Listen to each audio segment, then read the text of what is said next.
bouncing back. Yeah, I'm bouncing back. Yeah, I'm bouncing back. I keep coming back. I can't hold it back. Yeah, I'm bouncing back. It's just a mission. I do them in my sleep, no commission. I like a side quest, love opposition. With surgical precision, they make losing their tradition. Yeah, they talk and they talk, but what they say to me, I'm chewing it all, sitting my jaw, the way that it hurts you to think. I'm building a wall, 90s tall between you and me. I'm out of space, you're out of peace. It's a different game when I'm out of your league. Say you wanna love, if you wanna love, make a move, don't stop and wonder. Gotta take it out, 'cause I wanna love. No, I stumble, I'll keep bouncing back. Take your cap, take your step, take a step, 'cause I've been back. Oh, just like that, I beat you in, crank up back to back. Oh, just like that, I see a dub in my future stats. Oh, I know a place you can go. The doghouse outside my massive abode. It's lovely, it's cushy, and sometimes it's cold. Now sit and watch me get this gold. Own it all, own it all. I bounce back. I just want it all. I just want it all. I'm gon' bounce. I'm gon' bounce back. Said you want it all, but you want it all. Said you want it all. Bounce back. Said you want it all, but you want it all. I can have it all. If you knock me down, I'll move to the floor. I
Hello, welcome to FNCS Europe Major 1 Second Chance Qualifier. We've never done one of these before, so we're going to sum up what this means for you on the desk. Don't worry, we're going to have 8 electrifying games tonight. Sorry, we're not going to have 8. Going to have 6, but we're going to send 8 duos over to Düsseldorf in May. And joining me to discuss those duos, of course, we have to have Mini Miner and Levin 2K. Levin, you were in Bucharest last night. Are you still in Bucharest now? No, I managed to get home in time. I was never, ever gonna miss out on the second chance qualifier. We had so much fun last week with the last chance lobby. I wanted to do a last chance lobby, so I'm here. Mini Miner, are you regretting saying geez Louise on the last broadcast? You could have saved it till tonight. I know, I thought it was the last thing I was going to say. I thought I was getting like a great exit for Major 1, and look, here we are again. I already had my bags packed for Dusseldorf as well. I had to unpack everything, and now we're here again, but it's great to be back. It almost feels weird. It's like going into school on a weekend. Like, it just doesn't feel right that we're here, but we're here anyway. Well, it's lovely to be back with all of you tonight. And you know what? I know there's going to be some really happy fans out there, because if we bring up the lobby list, you'll see some names that obviously haven't made it to Düsseldorf yet, but the fans really want to see them. And who wouldn't want to see Mr. Savage, Levin? Oh, I think everybody wants to see him. He is similar to me right now, where he's not currently at his home base setup, but he's managed to make it work, and they've managed to qualify for the lobby. And of course, everybody wants to see Mr. Savage there. When he and Velo joined, I think we were all optimistic about the potential. It was kind of lackluster as far as the results have gone, and you've seen Velo sort of rebranding to this whole no remorse gimmick, right? He wants to show the world that he's going to make up for the wrongs, the mistakes that have led them to have to play in this lobby minute. Yeah, but I'm really glad that they actually stuck together. I mean, it didn't go perfectly for them when it came to this major so far. It hasn't been the absolute dream major that I'm sure both of them would have wanted, but I'm sure from both perspectives, I'm sure Mr. Savage could have easily thought, oh, maybe I play with someone a little bit more experienced, and maybe Velo thinks maybe I'll play with someone that's also at my sort of level of up-and-coming nature. But I'm really glad they stuck together. I think they're a fantastic team. Of course, landing towards the south side of Frigid Fortress. I did look on the map. It says they're uncontested. I went on Velo's socials. He said that they're getting surprise conned. And then I looked in the replies of that tweet and that post, and everyone was saying, oh, don't fall for it. They're not getting surprise conned. So I think I've actually fallen for it. I don't know if they're surprise conned or not. We'll have to wait and see. Can we just clarify? Is he also playing at the Eiffel Tower right now, Mr. Savage? Because he was earlier today. We'll have to get some people in chat to go and investigate that for us and let us know as we bring back the lobby list and talk about Vidil and Dew. This is a new duo for the second chance qualifier. And actually, I have to say, Mini Miner, I'm surprised that Vidil made a switch, because he was incredible at the last chance qualifier last week, narrowly missing out on a victory royale. But Vampy was a great clutcher too. Yeah, it was an interesting split. I mean, of course, they didn't quite make it all the way to the major finals. They did make it through to the last chance qualifier, of course, but here they are today. Now, Vidil playing with Dew. Interested to see what these guys can do. Of course, they had very different stories, but when it came to this last chance qualifier 11, this solo clutch from Vidil was absolutely unreal. It really was. He was rewinding the years. He looked like his Chapter 3, Season 3 FNCS winning self. He has 5. He ends the game here on 8. He just didn't stop, right? It just looked like a vintage Vidil endgame clutch. But it resulted in a second, and unfortunately resulted in a second in a format that last week only rewarded a win. And so it meant nothing at the end of the day. Today, with our 6 games, it is just a regular set lobby, right? It's rewarding that consistency. So if he can have some more games like that, if they can come through with some more clutches, it's going to do them a much better chance of being able to qualify for the LAN. Well, his ex-German teammate Reason has already qualified for Düsseldorf, so how great would it also be to have Vidil on LAN as well?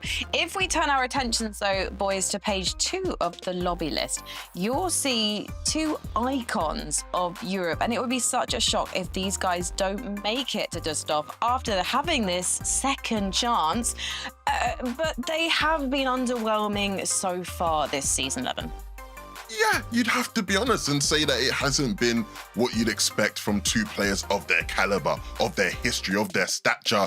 And the reality is, Mini Miner, there will still be doubts as they go into the lobby today, right? They're landing obviously over towards the north of the map. They're going to be landing at sort of the Acorn and Bolt spot, right? And the big thing with these 2 is they potentially will be contested today. And so in a lobby where, the games are finite, you really want to be able to give yourself the best possible chance to just find some momentum. if they end up having to go down or spawn a couple times here and there, it isn't going to bode well. Yeah, I mean, we're talking about this being the second chance qualifier, but realistically, for both of these guys, this is about the 18th chance that they've had this season to actually turn up and show what they can do, because they're two incredibly experienced players, both of them not having the seasons to remember so far. But, I mean, what we're seeing here is two very experienced players coming together, trying to perform very well at the top side of North Wonky Land. The issue is if we look at the sort of narrative of this season, getting two players that are very experienced coming together, that have had so much experience together, hasn't worked out. So really intrigued to see actually what happens with this sort of concoction of a duo here. Yeah, we cannot stress enough how strange it would be to not see these guys go through despite this season so far. If we look at their previous Grand Finals placements, these guys were consistency personified last year, Mini Minor, and now we're risking not seeing them at the first LAN of the year. Well, I mean, look at these results from 2025. It's absolutely unreal. First and second at the 2025 Globals. They both managed to get a win, of course, last year as well. And it's just so strange that we're talking about these guys in the context of not making it, of course, to the Major 1 finals. Now having this extra chance to qualify to the Summit, it would be a real miss to not have them there, Levin. Yeah, I think ultimately, right, the game has changed since last year as far as the meta and how, you know, the formula for success.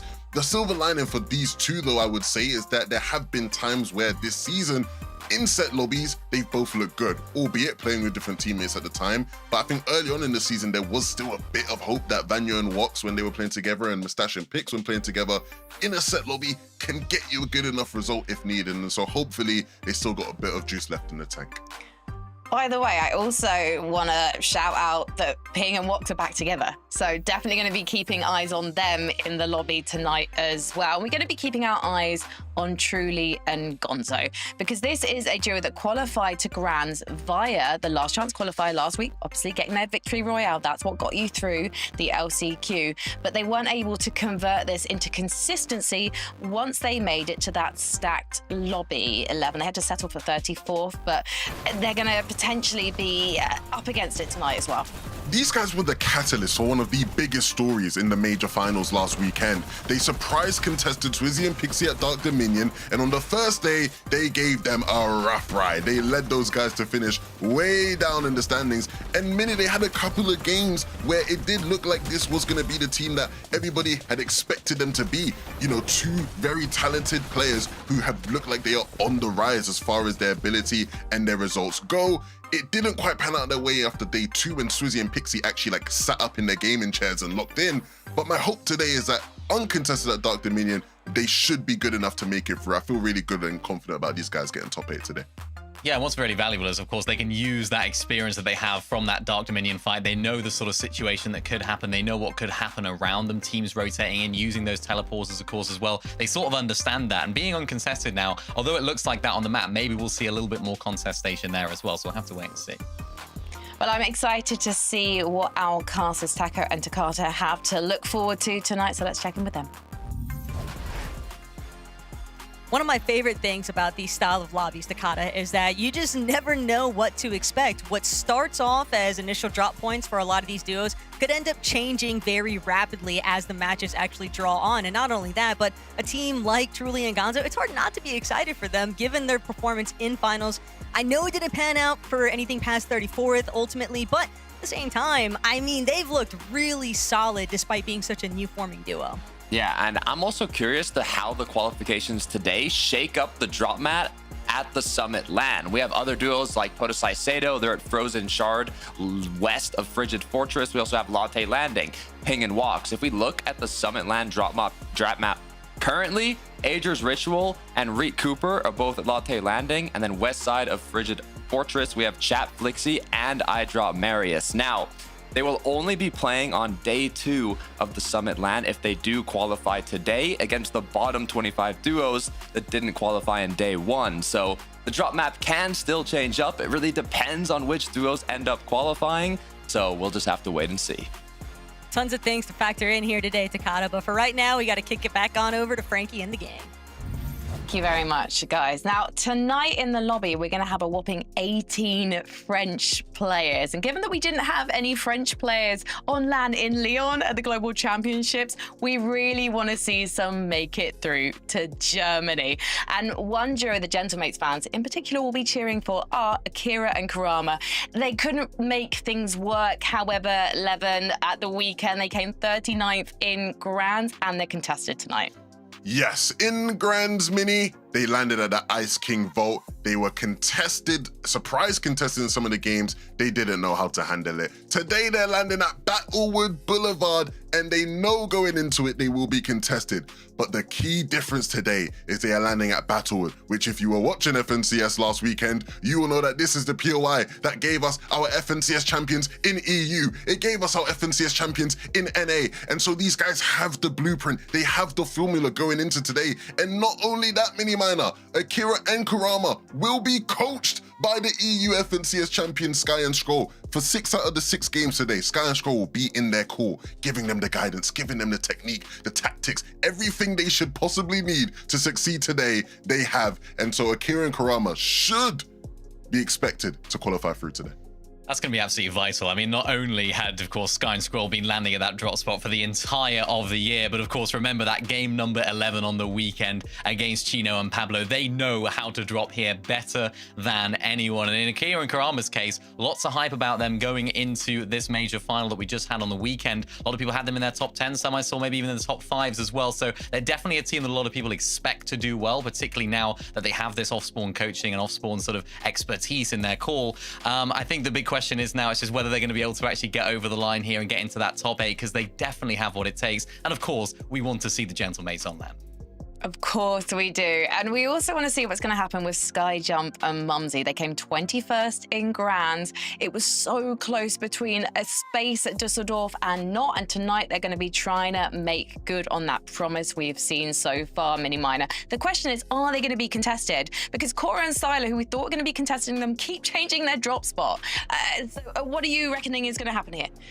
Well, yeah, they keep changing their drop spot. So if they're currently on the map, they're not contested. We don't actually know necessarily if they are going to be contested, but they have to be very, very careful of that possibility. I personally think they will be, and I think this is a drop spot that we've seen throughout the major finals and, of course, in the LCQ and in the heats to be a very hotly contested drop spot, particularly when you look at teams like Shark and Teeny and Hutty and Fishy X. These guys had a little bit of success both sides when coming out of this drop spot, but now when we condense it down into 6 games, each and every one of these fights is going to be so important.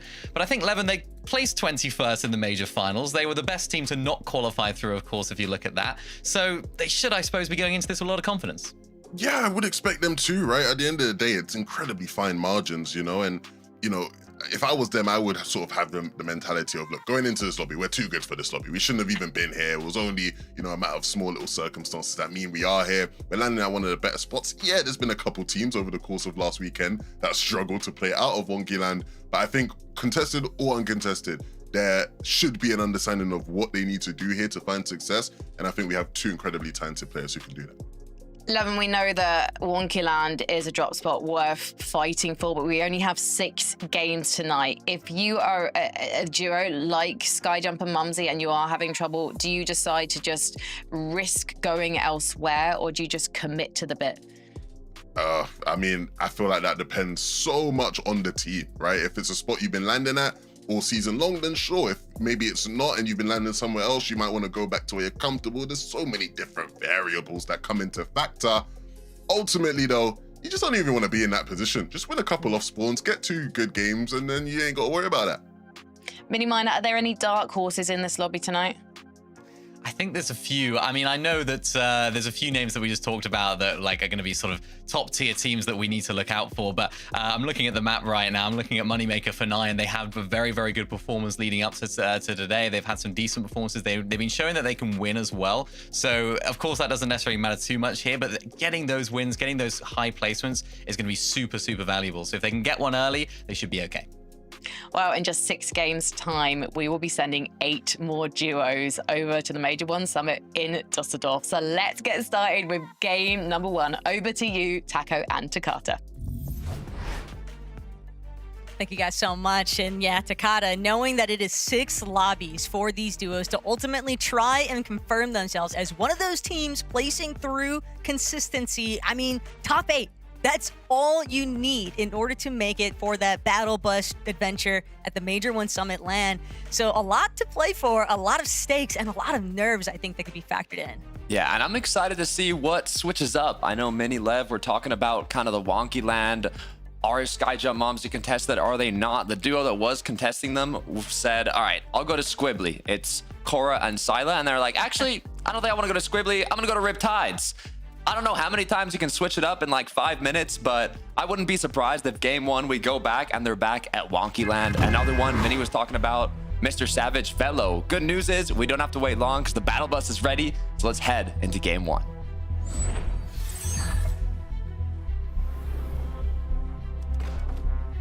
Doesn't matter if teams want to go on tour when it comes to drop map expectations. At the end of the day, things are eventually going to be decided, whether it's by the duos themselves directly or by the responses from the teams that they might be having to contend with. Taking a view over by what's taking place north of the map, Vanya, Merstash. The Devs did a great job kind of highlighting the expectations surrounding this duo. 2 individuals with so much rapport in EU and yet just have fallen short. And this is their last opportunity to beat the Fraud Watch charges, Takada. They've really got to take things in stride here today. It would be devastating if they don't make it. Another big duo we've highlighted, and even just a big POI. Battlewood Boulevard. Now, Levin mentioned Akira Kurama here getting coached by our EU Major 1 champs, Sky and Scroll, but there's another 2 teams in the surrounding area.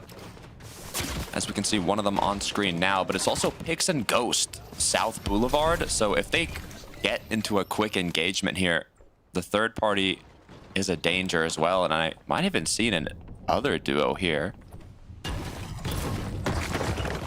Look, you can always have coaching recommendations, and it's not going to get much better than when you're dealing with the Major 1 champions as that voice on your, you know, in the back of your minds. But for Akira and Kurama, it's one thing to hear some advice. It's another to be able to deliver on that advice. And I think Battlewood Boulevard has also shifted pretty dramatically in comparison to what we saw during the Major 1 finals. Just a handful more teams that are probably much more likely to get very scrappy early on. Everyone trying to really gauge whether or not they can really put their footing down. But Skyjump Momsy, they are contested, just not by who you would expect. Cabal, unfortunately, on the receiving end, most of the damage here. Just the last couple of ticks of HP. Momsy is going to be able to bring him down, no problem. Gilda now left to scramble. It's either fight or play for your life, and it looks like they're opting for the retreat element, but doesn't seem so they're going to be able to go too far here. Momsy and Skyjump absolutely beaming on this chase, and yeah, it comes as no real surprise here that they want to close things out. Wonky Land fully in control now by Momsy and Skyjump. They were prepared to be contested, and they did not let down. Our best performing duo in the finals to have not qualified to the Summit LAN. They literally got 21st place when top 20 qualify. This is a duo that has what it takes, and they're showing what they're made of. All they want to find is consistency. Sus Studios also heating up, though. Teams looking, just kind of filter in after the fact, see what they can steal from some of these early engagements. And Theo Benfica right now kind of holding this last player, but there's really nowhere left to run. You know that the collapse is inevitable, and the fact of the matter is sometimes you just have to hope that the rerun in game 2 goes a little bit better here. They went for the lurk attempt, but Benfica just had a much better angle of approach. It's part of the risk involved when you're going for these early aggressive plays. Con faded now. Just signed to Seoul as well. Shout out to them. Squibbly Shores now. This is one that kind of had a bit of surprise cons, and what's interesting is Confaded don't actually drop right onto Squibbly, so they are rotating through, but Pablo, or Pingu, sorry, is in a bit of chaos here at Latte. Kingdom walks, though. They need to find a way to try and 180 this in their favor, but Dexy, Fido, they're looking to get off to a hot start here. North of the map, Dexy just looking, knows that he only needs one more conversion, and the shot will connect. Being going to be the first one brought down. Walk shortly after. A very early dismissal for two well-known EU vets, but Fido, Dexy, they didn't come to play. They are here to contend for one of those 8 positions on the leaderboard. It's not what we would expect for Ping Walks. I mean, they got 18th in Heat 2. But like you said, they're big contenders on the EU region. 5 more matches for them. We'll see how they can play it out. Belusi and Zangi, they were close as well in the finals. They got 28th. So we'll see if they can make something happen here. Casper and Prism, though, another one of those duos on EU that you wouldn't necessarily anticipate to be in this current position. They've had moments of strength, but now they're really going to have to bunker down here today. When you're trying to go toe-to-toe with Zangi and Belusi, certainly a duo that can draw things out. But this far northeast of the map, a little bit less likely that you have to be worried about a third-party intervention still. Casper, Prism definitely trying to very much avoid those kinds of precarious situations. They're content right now to just hold the overhead view. Zangi and Belusi, they might just be more interested in departing.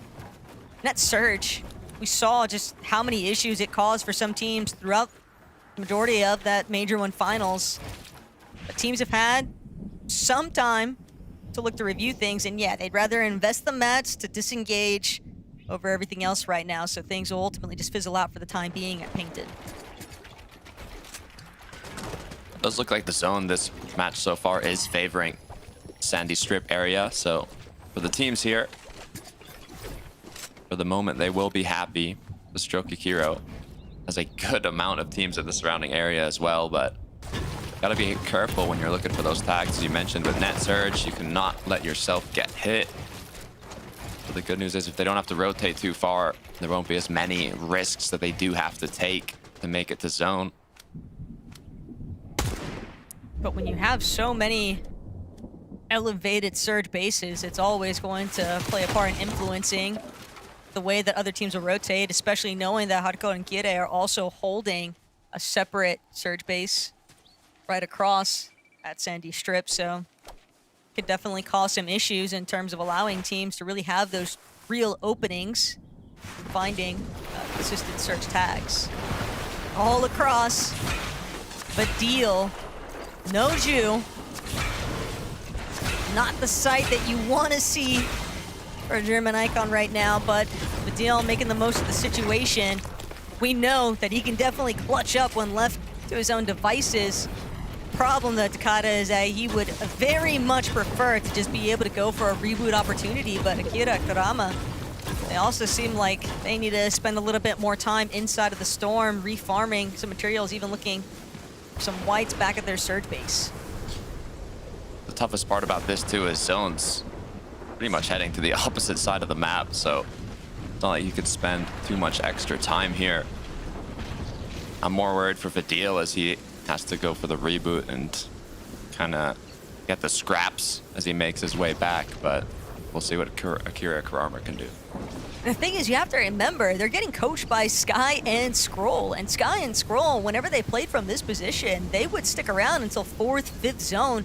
That was usually the departure point for them. And for Kurama and Akira, they are very much set up in a similar position to do the exact same. They might even be able to get some tags towards Fury. And his duo look to rotate. Kido and Haijo, though, this is a big investment of materials. It's very reminiscent. I think Rapid is one of the first that comes to mind over on the NAC region. You can always tell exactly where he's coming from just because of the way that he would burrow with his tarps across the map.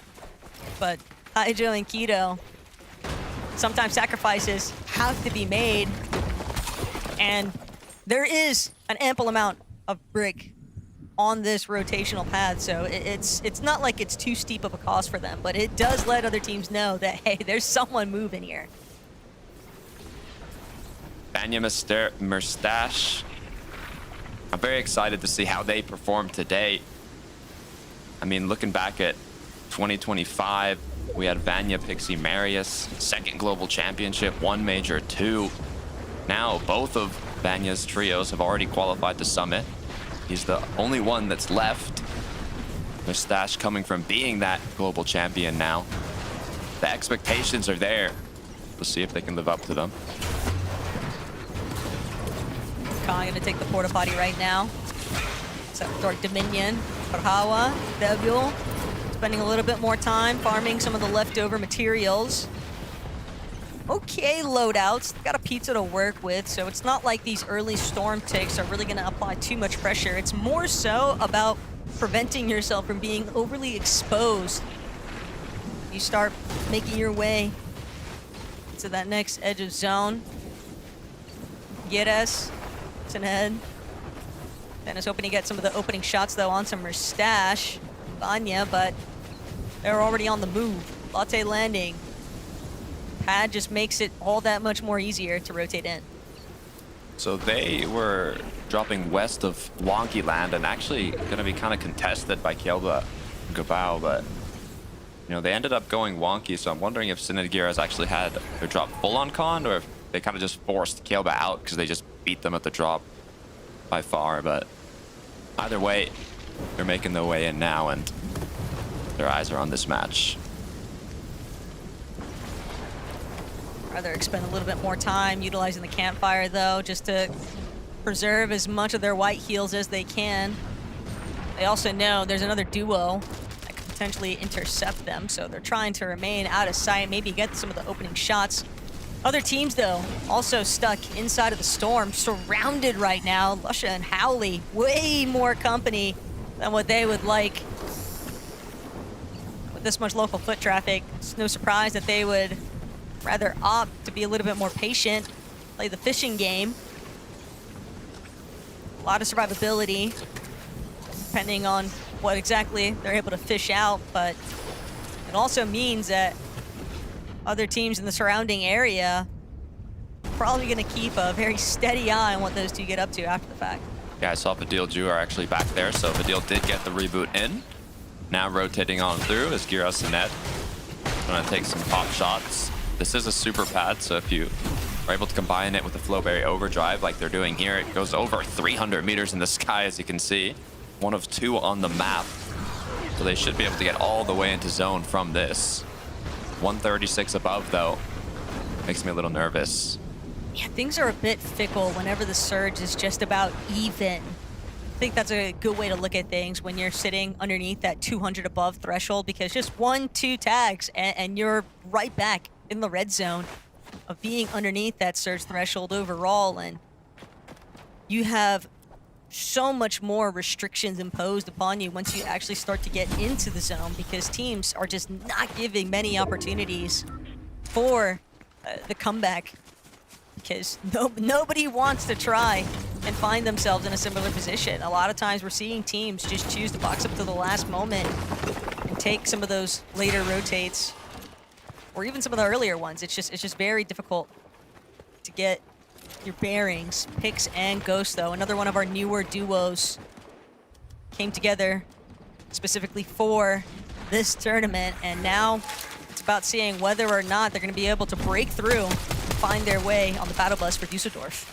Yeah, they got Oncon South, Battlewood Boulevard, so let's see if they can make use of it. 7 above for Pixovsky and Saren. This is where you start feeling the pressure. Good news is there's a lot of teams rotating in. They were able to get ahead, but Pixovsky is just not landing the shots that he needs to land. Instead, he is the one taking the damage. This is where you have to be careful. You say that, but Pixovsky and Zeta, they're ahead of everybody else right now. Vidil also still trying to break in with Ju, but despite losing a little bit of shield here, still manages to maintain just slightly above that damage threshold. Even a look back see what kind of action was really being involved here and some of the lower elevation points. Ju doing a great job just to take advantage, tagging up some teams that were slightly ahead of them, but now they're caught.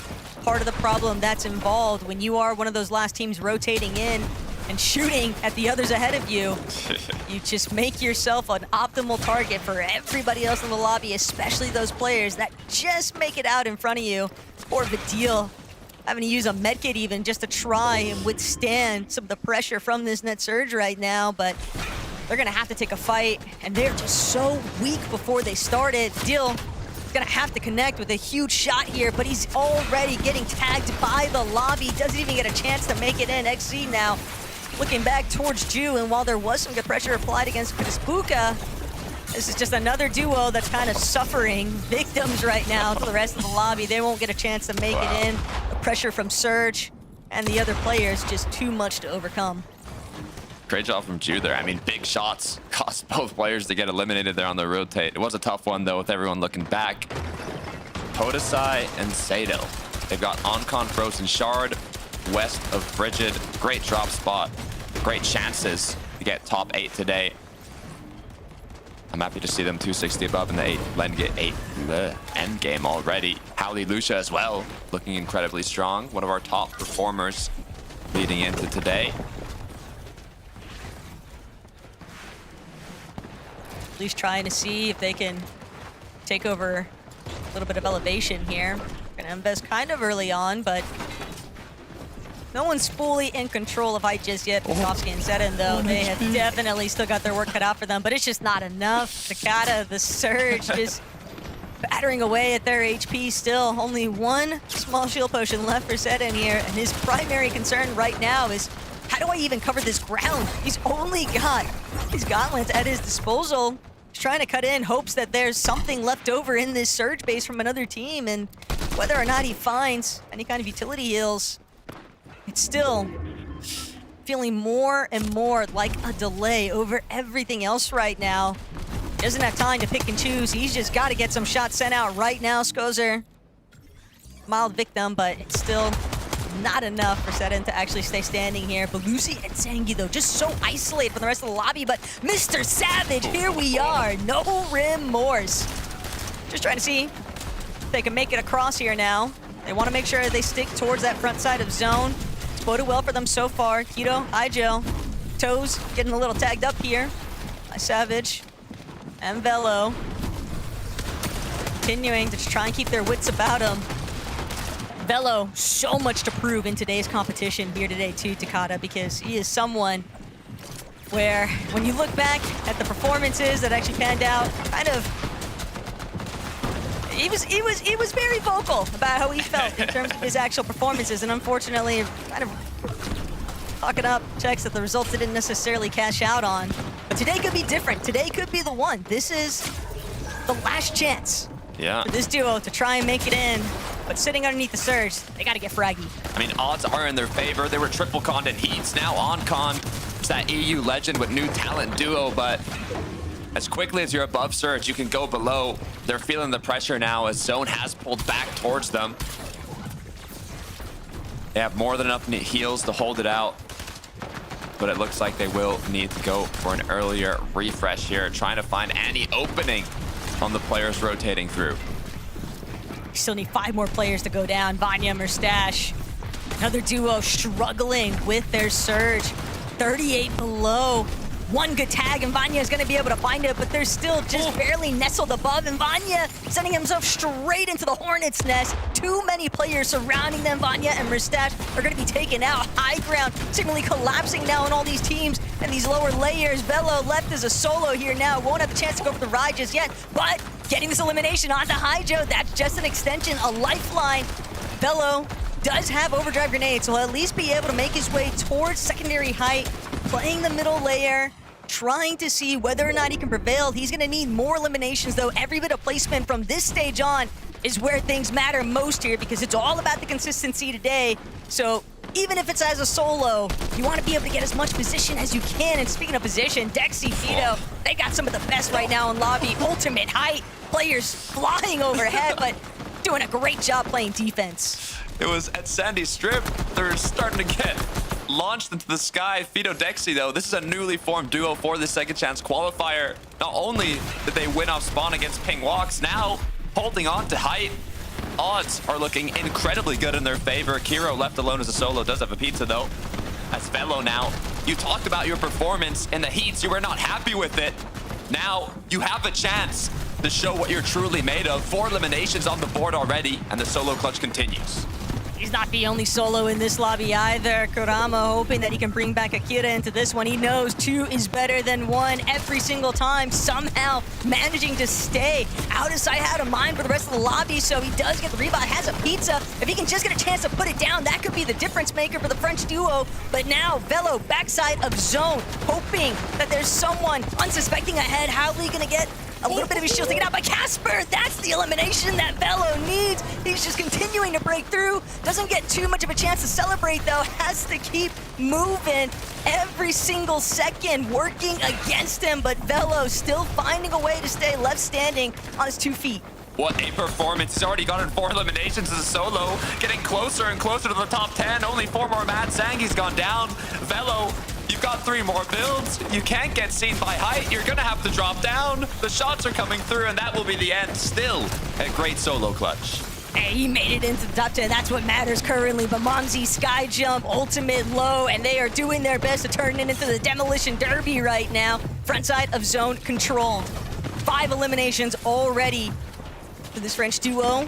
Now looking, see, they can get Giras, but it's going to be Mumsy who's lost in the mix. Doesn't actually make it onto the hill face, so now Sinet fully aware of the fact that he's got Skyjump breathing down his neck, but Skyjump doesn't have an opportunity yet to go for those shots. Dexy, Fido, overhead one more time. All they've got to do from this point on, Takata, is just make sure that they apply pressure because these lower layers are having to eat themselves alive right now. Howley and Lusha, though, look at the refresh. The material count might just be the difference maker here on the low ground. Just one more build left, though. That refresh ended quickly. Skyjump's gone down. Fido Dexy, they've had height uncontested from first moving to now. Nobody has been able to take it from them. The pressure is just too much. Howley cracked now. They have every advantage possible. Dexy, Fido, all you have to do is close this one out. This is just looking like a masterclass of how to play high from a safely nestled position. Overdrive gonna send Dexy for a moment outside of zone, but nothing too precarious just yet. Jake Buka just trying to cause chaos right now, though, but that last overdrive might have sent him a little bit too far forward. Jake Buka now for the high ground. Dexy's actually fallen. Fido doing his best to contend, and fortunately will hold strong. So Fido and Dexy still walk away with it, but Jake Buka definitely calling it for a close one. I was starting to feel the pressure after 3 overdrives from Jake Buka. He just kept launching them out of the zone. Dexy went down, but Fido said, I am not going to let that one slide. Frankie 11 Mini, that was exciting. It was super exciting. I mean, these duos are going to be throwing everything at the lobby tonight to not miss out on a spot at the Major 1 Summit. And Fito and Dexy 11, they weren't stressing at all. No, I mean, they've had to start the game with a bit of stress and panic, right? They're fighting off spawn at Latte against Ping and Watts. Obviously, the duo, Frankie, you said you were really hoping to see a lot from. They win the off spawn fight. And so what does that mean, Mini? We all know what that means in Fortnite. You win your off spawn, you have to make the game count, and there's no better way to do it than that. If you've been watching EU for years, Mini, you would have seen Dexy playing on high. He's loved to do this for years. He loves high ground. He showcased exactly what to do up there in this game, and Fito able to close it out as well. Big props to him as well. These are the types of games they're gonna have to keep having now. Yeah, they need to make the most of those games that went off spawn. You're absolutely right. And I was actually kind of surprised here that there wasn't too much contestation from other teams. I think there was that one team that decided to try and go up for it, but it just shows how well they managed to hold on to the height for themselves. A little bit of a wobble at the end. I mean, props to Jake Buka for what he did. That was great there from Fito. Look at that. And then, of course, to close out the game in style. That was really nice, actually. We didn't get to see his POV, but that was a really chaotic finish. But for those guys, really excited to see what they can do now. Of course, they held height really well, managed to find some refreshes, and won the first game. Of course, that doesn't send you straight to the summit. It's all about consistency still, but they couldn't have asked for a better start. Yeah, absolutely, Mini Minor. We'll be seeing how our other duos did after this short break.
Welcome back to the second chance qualifier. We've got 5 more games tonight, and our first one was a real barnstormer. So sucks to be you if you missed it. Go back and watch the VODs on that one and see how Dexy and Fito dominated the high ground.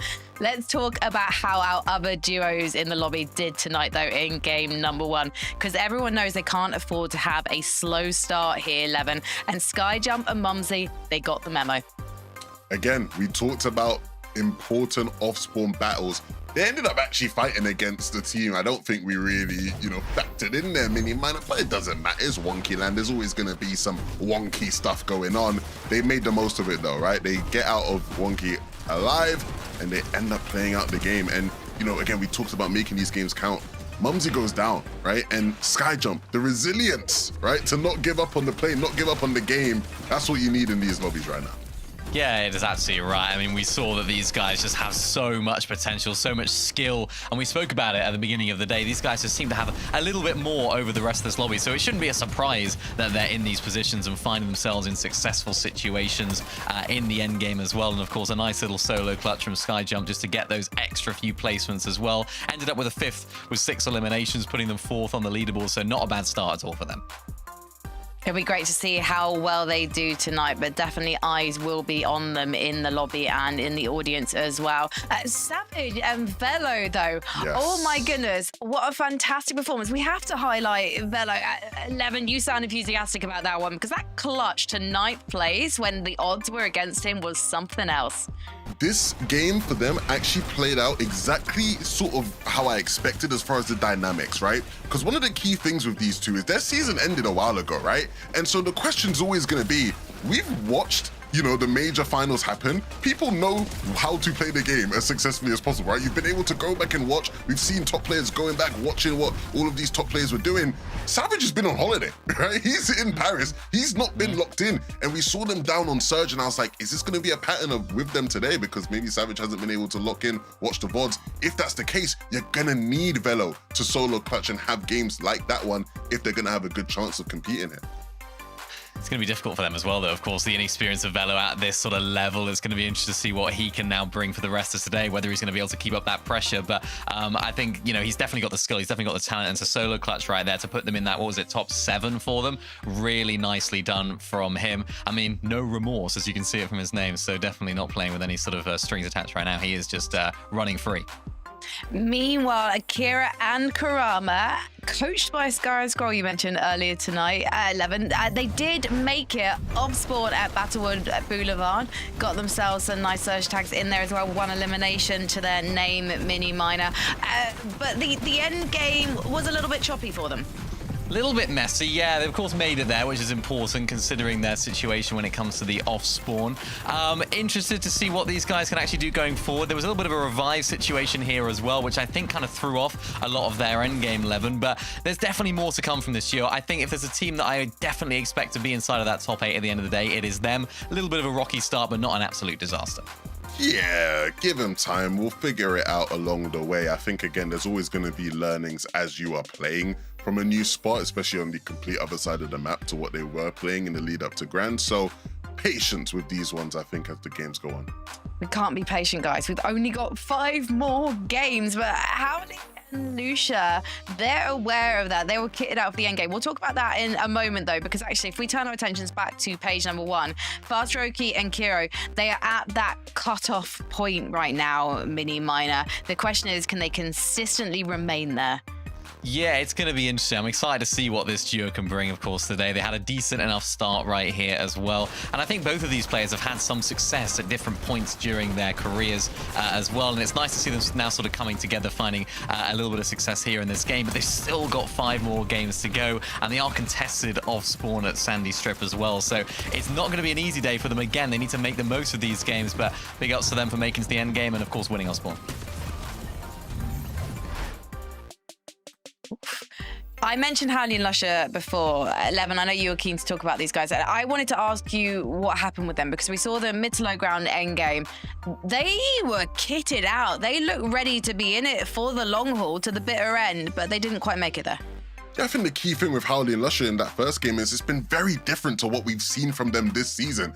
I actually would love someone to go back and just, if you are jobless and have no time at all, can we count up who's had the most screen time in FNCS this major? I feel like we've watched Howley and Lusher play so much this season. They've literally been in every single broadcast, every single stage we've had, and we've seen a very consistent pattern with these guys. They're gonna be up on high ground. There might be a couple games where one of them falls off height and, you know, they happen to still clutch it out, but they're gonna be a high ground team. They started off today not with that approach, and I wonder if that remains the same, if they've changed the approach in this second last chance.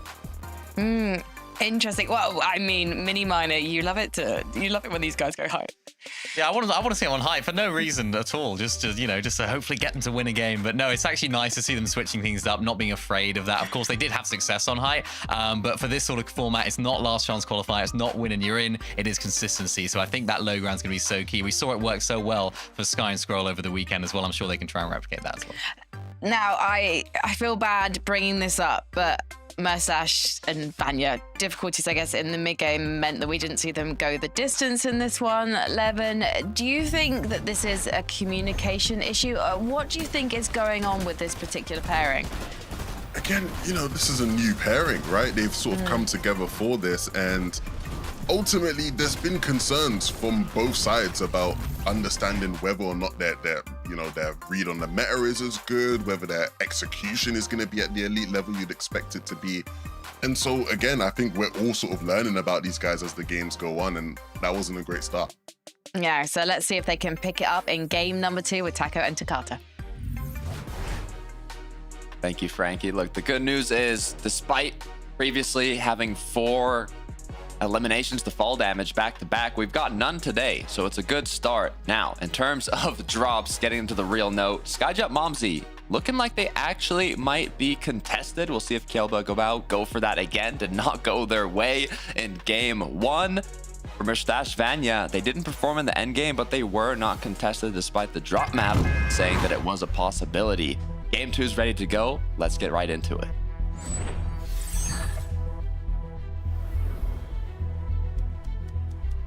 We already knew heading into today at Takata that things were bound to change, especially some of those last-minute decisions. And the other thing to take into the back of the players' minds is just because you started off game 1 contested or uncontested doesn't mean that that's going to remain as the theme for the rest of the lobbies. This is a great point, though, for teams to sort of try and establish themselves. If you are already inside of that top 8, you really want to try and build on those leads now, get some momentum going here in game 2. Kurama and Akira under a little bit of pressure from the teams overhead, but Kurama landing on the hill. Great shots to connect. That's going to be the first elimination here. Maybe even alleviating some of that pressure that they were kind of experiencing earlier on. But once the dust has settled, Akira and Kurama holding strong currently at Battlewood Boulevard. I think he missed a single shot, so that's what you get for shooting my teammate. Huge in terms of recuperating that net. Surge. It'll be a slower early game now for Akira Kurama as they get kitted up for later. Hanging walks though. What went wrong? Fido Dexy is what went wrong if I had to take a guess. And what's even crazier to think about too is that we haven't really seen teams have that outright success. Throughout the course of this entire Major 1, Latte Landing has been just one of those POIs that people are thinking, like, is this place even worth dropping at? Because it's so difficult to really see teams converted into something fruitful, and yet lobby number 1, Fido Dexy, they get the better end of this off spawn, and they translate it into a game 1 victory royale with a good amount of eliminations to work with too. And so when you've got a team like Ping and Walks kind of on the ropes like this, it does raise a whole lot of concerns for Ping and Walks, and maybe even start to wonder, is it really worth them trying to contest, or should they just maybe try and bargain elsewhere?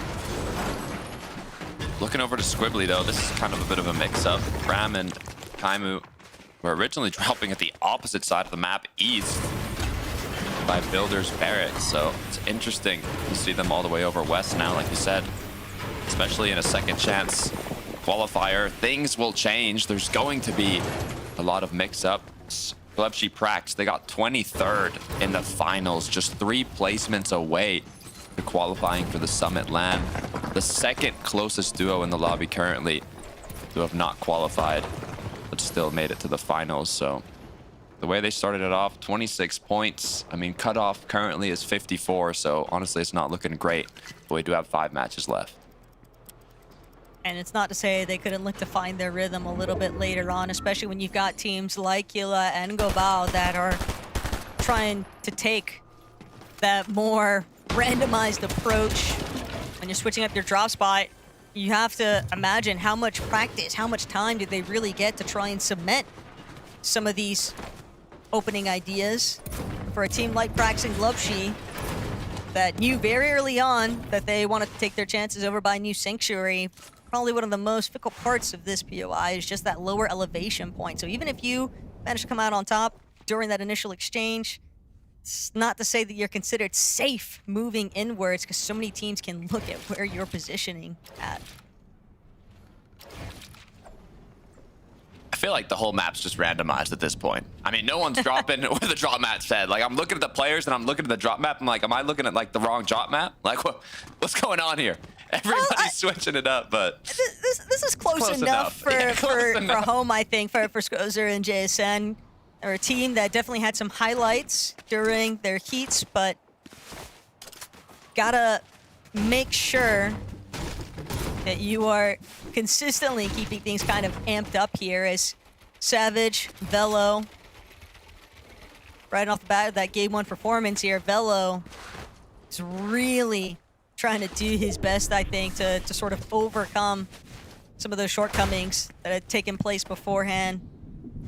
And it's not always easy to bounce back, but I think what really helps out Velo is having such an experienced veteran like Savage by his side to really help mentally guide him through that. no, I love to see it. So far, I'm very excited after game 1 to see how the performance continues. Other names, similar to situation in the lobby.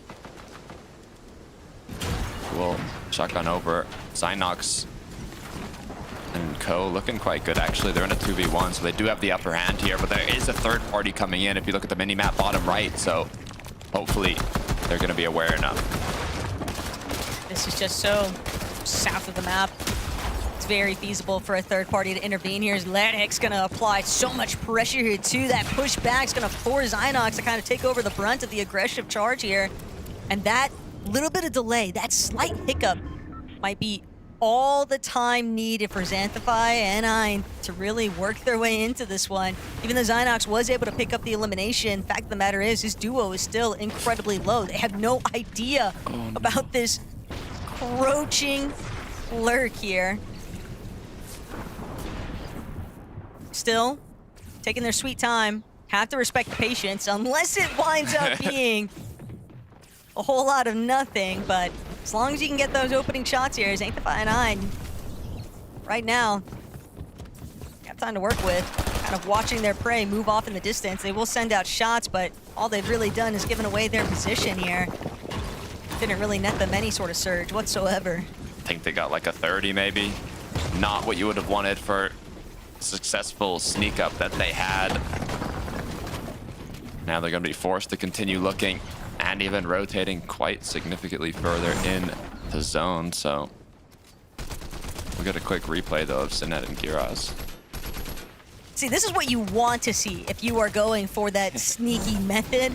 Giraz and Sinet doing a great job to kind of punish some of these players that weren't able to fully capitalize on some of their early fights. Doesn't matter how it happens. Doesn't have to look pretty, as long as you get the job done and manage to find yourself as one of those 8 teams for consistency on the leaderboard. That's all that anybody's after here today, but Wonky Land continuing to have its own fair share of battles here. Skyjump and Mumsy, though, very much looking to try defend their territory one more time. You know that they got Shark and Teeny also helping to coach them through this POI. And they're not foreign to fighting by any means. This is a duo that loves going for a good scrappy fight. It worked in game 1. Looks like it might work here in game 2 as well. Mags Osku, this is the duo that was originally going to contest the Kira Kararma. Now they're contesting another top team, and it has not went their way. Great scenes, though. for the French community here. Solary can probably be celebrating right now with the watch party, witnessing Skyjump and Mumsy have this kind of opening success. But we saw, even through their finals performance, right? They just missed out. They were so close. It was only that last lobby where they had too early of a departure, weren't able to net the placement points that they needed to keep themselves confirmed inside of that top 20. You have to expect that they are working with a whole different kind of mentality and approach here. Zexi, Krispuka, no problem finding their first 2 eliminations. And another kind of note to make on that is knowing eliminations being worth 4 points apiece, it can definitely make up for some lost placements for some of these teams in the lobby. Pix and Ghost now. Ghost is one of the players who was doing it up with Tayson, and now, without it going their way, has made the switch up to play with Pix. So far at 44 points, though, they are right below the cutoff currently. Off to a pretty good start, so I'm excited to see how they can play through. Fury, on the other hand, Riptide's teammate, looking a little low, but they've got 3 elims on the board, so they've been doing well. But even with those 3 eliminations, they'd still like to add 1 more to it. And I have to remember, that was a team that had tried to make a third-party move just moments ago. And when it didn't actually pan out in their favor, it just kind of left them a little bit more exposed, because then they're forced to try and search out that surge elsewhere. Fury and Zoomer can already tell they're not scared of the fight. Just trying to figure out where exactly in the building Ein is actually scurried off to, but only so many places left to run as they continue to make their approach, and Zoomer will find closing shots here. 4 eliminations now, 16 points. That's a pretty big jump from when they started off in this second lobby, Takada. Yeah, I mean, it's the same format as the major finals, where eliminations instead of 3 points are 4. So kicking it off with 4 is incredibly good. That was kind of the differentiator for a lot of the top teams. It was how many eliminations they could consistently be getting. Zanki Belusi currently in 9th place, 1 place away for that top 8 qualification. But it's all about that consistency. And right now, Belusi just trying to be the cutoff point for those teams that are kind of landing a little bit more north towards Frigid Fortress. Think about the likes of Savage and Velo, Podesai Seido, Harkon and Kire. Teams that are inside of that top 8 that want to try and stay there, but don't want to open yourself up to being caught off guard by teams in those elevated surge bases. Is Vanya and Merstash already navigated their way towards Sandy Strip. Another Sandy Strip zone. I don't know if Thomas is just watching in the background and be like, I'm glad I'm not in this game again. As I don't know if we have to make a phone call to Zeke or something, but the amount of zones we've got at Sandy Strip in this major is insane. We saw the replay though. Lesha Howley, quick Elam on the board, 232 above now. As long as we have no fall damage issues, this duo should be able to solidify themselves a nice place at the top. Why would you even speak that into existence right now? Okay, Lusha has moved on. He is better for it. 3rd time's the charm. Okay, he's past that. He's past that stage of his career. Is now Moza and Nova looking overhead, looming in. This little fight that's kind of building directly underneath here, a new sanctuary. Again, that lower elevation could potentially work against Gobaha and Gilba, even if they're able to find the full finishes on both of these players. You're still gonna have to contend with that team that's overhead of them. They might not even have any inkling of an idea that that duo is still sitting overhead, hanging out, but Nova has to make a decision here. Now or never, 90 below. Gotta get some shots off unless you want to lose all of your heals to Surge. Zone is pulling back towards their side though, so they can afford to tank a little longer, but these shots are crucial as Storm Surge already starts ticking. The pressure now getting heavier and heavier on their shoulders, forced to drop the pizza. Just 31 below. A couple shots is all it's gonna take as the overdrive backwards. This is not what I'd like to see for a duo that has this much pressure on their shoulders right now. They need to connect something here. A little bit of panic, but still, they're both just gonna try and focus on just making into zone, hoping that by putting themselves in that position, as teams start to trickle in, maybe they can look, find somebody elsewhere, potentially collapse on. Picks and Goose. Gotta be wary. Howley. Ugh. They're not gonna waste any time here. Nova is not even gonna get the chance. Just a lot of pressure being applied right now. It wasn't bad enough already with the surge. Adapted's gonna make things even worse still, and that's just going to be free loot bodies to take over. Yep. Good quick refreshes. Looking over at Vidil and Ju. They did not have the strongest start. 4 points. So I'm hoping that now that they're actually looking like they're have a solid chance at the end game, we can see something come from them. But the surge is what Savage and Velo are feeling now. Solid performance from Velo. I'm hoping they can get past this surge again. Maku's not gonna get the chance to even make it into zone. Rolling in now. So partially wrong, but still 314 below.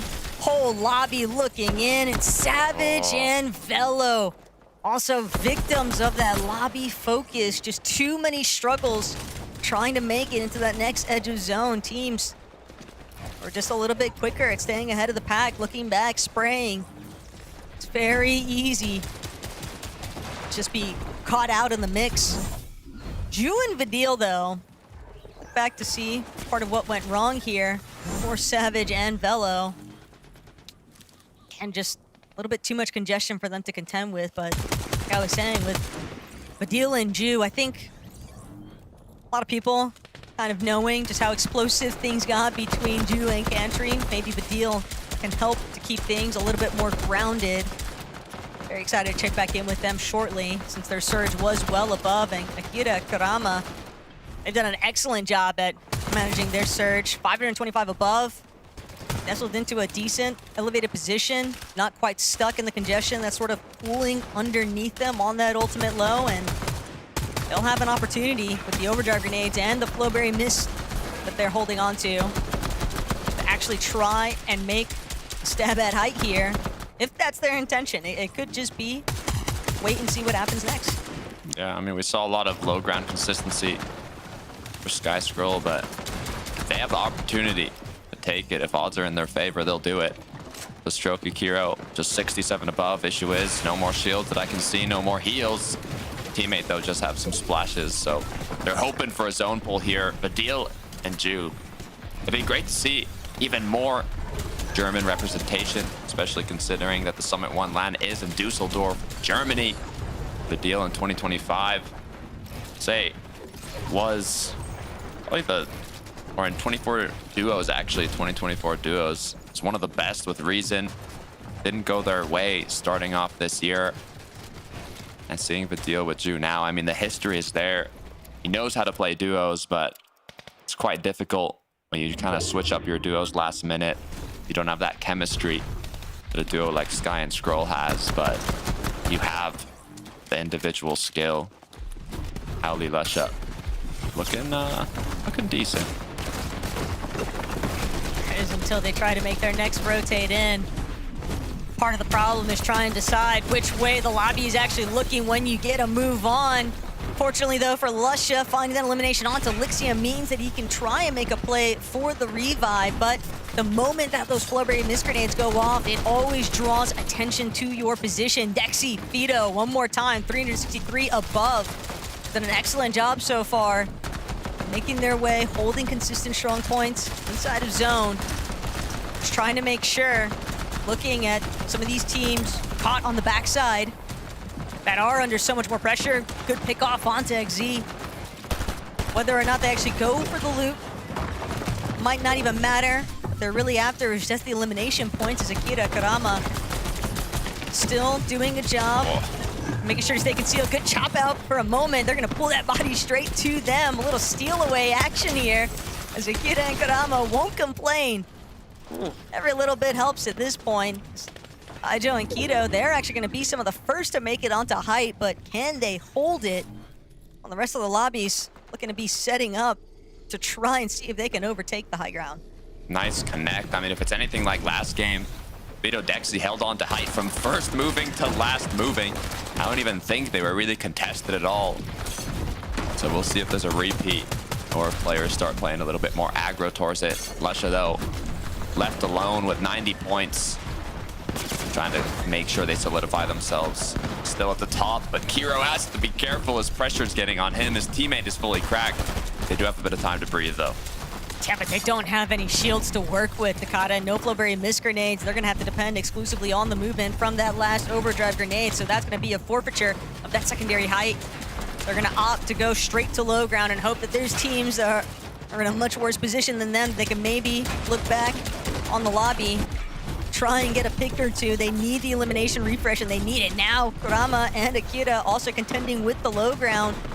They might be some of the first to clash with some of these other teams, but still doing their best to try and claim as much space as they possibly can. Dexy and Fido, though, not shocked to see them try and go for height, but the punishment has taken its toll, that's for sure. Dexy just doing everything in his power to try and stay inside the zone, but he's not going to be able to keep rolling in this one, as Badil and Ju now leading the charge here on Ultimate Low. Doing a great job just to try and set up, maybe go for a pre-edit play here in a moment. I know that there's a player directly next to their wall, but it's really all about the ones that are starting to just come flying inwards from those overdrive grenades. Got to look every which direction here as Zengi and Belusi, secondary height currently. They might be some of the first to actually try and take a more aggressive stance here. They have some room to work with, a little bit of time to breathe. Height has actually been overthrown, though. It's Hyper Robin now controlling the clouds. You can see Glubshy Rack stuck in the zone. The knock comes through as Vadil and Ju are continuing to stay strong. Good heals, good mats. They've been controlling low incredibly well, but another big duo is down there. Sakura Karama, the good news for them is Vadil and Ju, they're looking towards height now. But look at the chop from Vadil. That's going to force Zengi and Belusi, Braxton and Glubshy to try and keep things moving. Zengi Belusi still deep overhead. They're going to start targeting upwards, but the build's just so incredibly low. A player like Vadil bound to be looking upwards, hoping to get another chop underneath his belt here is for Strokey Kido. Running into some problems on the low ground, forced to play from the backside of zone, but Kido gets caught in the mix, can't actually escape it. Gides doesn't even realize the shots are being sent in from Strokey. That little bit of elimination, that little bit of material is just not going to be enough here, though, as he's claimed by the rest of the lobby. Vadil now playing with the mid-hit, tinking up a little bit of storm. They're going to have a late arrival, but it might just be that element of surprise needed. Tree going to cut off Vadil, though, in his attempt to try and take that frontside position. Still, even with a moderate drop, but Vadil caught off guard. Ju, he's got 5 eliminations already. How many more can he truly collect here? As Karama, no complaints whatsoever, taking Vadil's body in the process. But Karama still hoping to try and create a little bit of space, doesn't want to get caught out. Akira took out both players down below, though. Akira Karama now are still looking healthy. The only players above them are solos. This is what we were expecting. This is what we've been waiting for Akira Kurama, but Ju in the clouds gets taken out.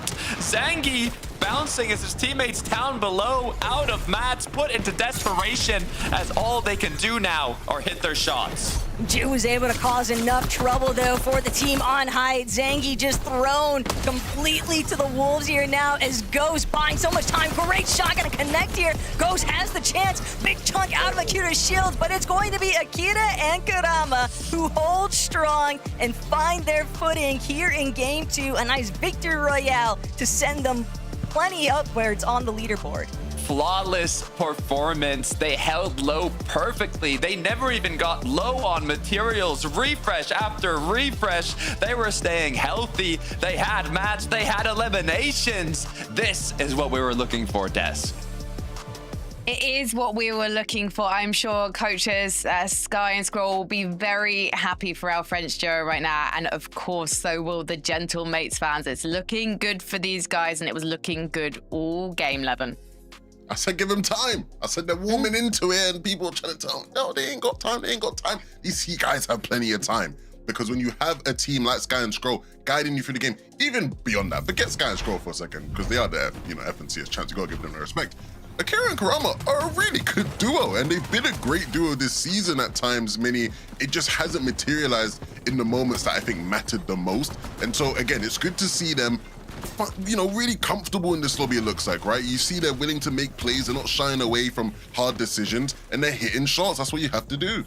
Yeah, it's really nice to see them sort of living up to their potential now in this lobby, and it's something that you'd expect. I mean, we spoke about it just at the end of the last game, that these guys have what it takes. They have the abilities, they have the minerals, if you like, to actually make it all the way here and qualify through to the summit. And it's going to be nice to see them there if they can actually make it, because, of course, those M8 fans, they go crazy. We saw them in Leon, and to have an M8 team at the summit would be absolutely fantastic. So for them right now, it's just going to be trying to stay as consistent as possible in this format, find themselves in that top 8, which realistically, when they've got Sky and Scroll by their side, shouldn't be a problem at all. Hey guys, have you forgotten that Merstash and Vanya are also mates players, and they're in the lobby too? Okay, we're heading to a break. We will see you very soon for game number 3.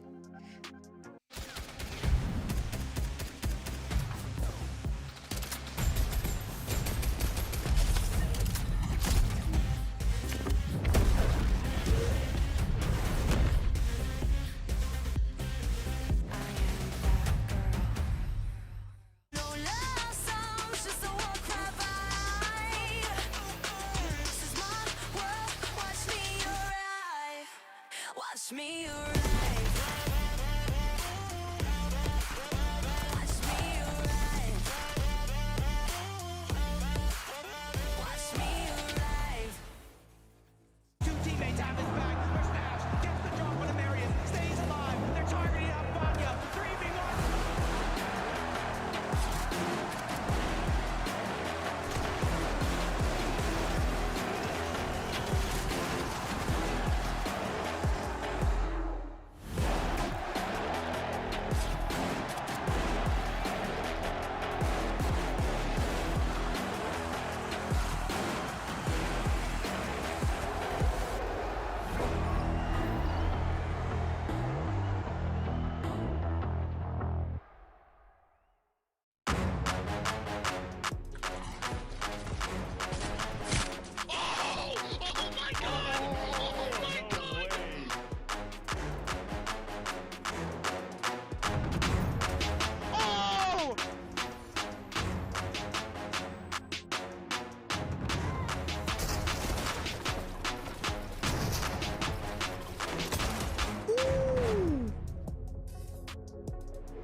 I'll go here. I'll go. I'm popping a med bit. Wait, show. Got 6 builds? No, max up. Wait, if you're mid play. 100! 100! Oh my god! Oh my god! Oh my god! And I don't know how to feel about it. You're not used to losing. Getting beaten? Not like this! These players are just so locked in. Could it be the milk?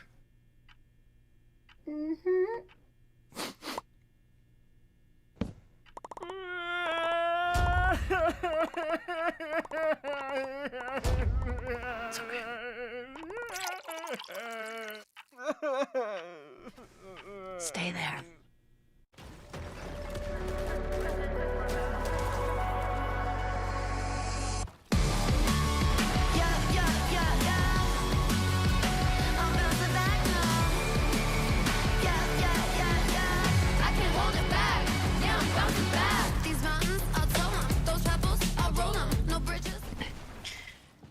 Bienvenue at FNCS. Akira and Kurama did get the last victory royale, but can they remain consistent for the rest of the lobby tonight? We've got 4 more games, and then we'll be sending 8 European Duros across to Düsseldorf. Don't forget, get your tickets for the PSD Bank Dome in Düsseldorf for the May 30th and 31st if you would like to join us. And actually, I say this, May 29th, 30th. Yeah. Yeah, if you've got weekend tickets, by the way, if you've already got weekend tickets, they include Friday now.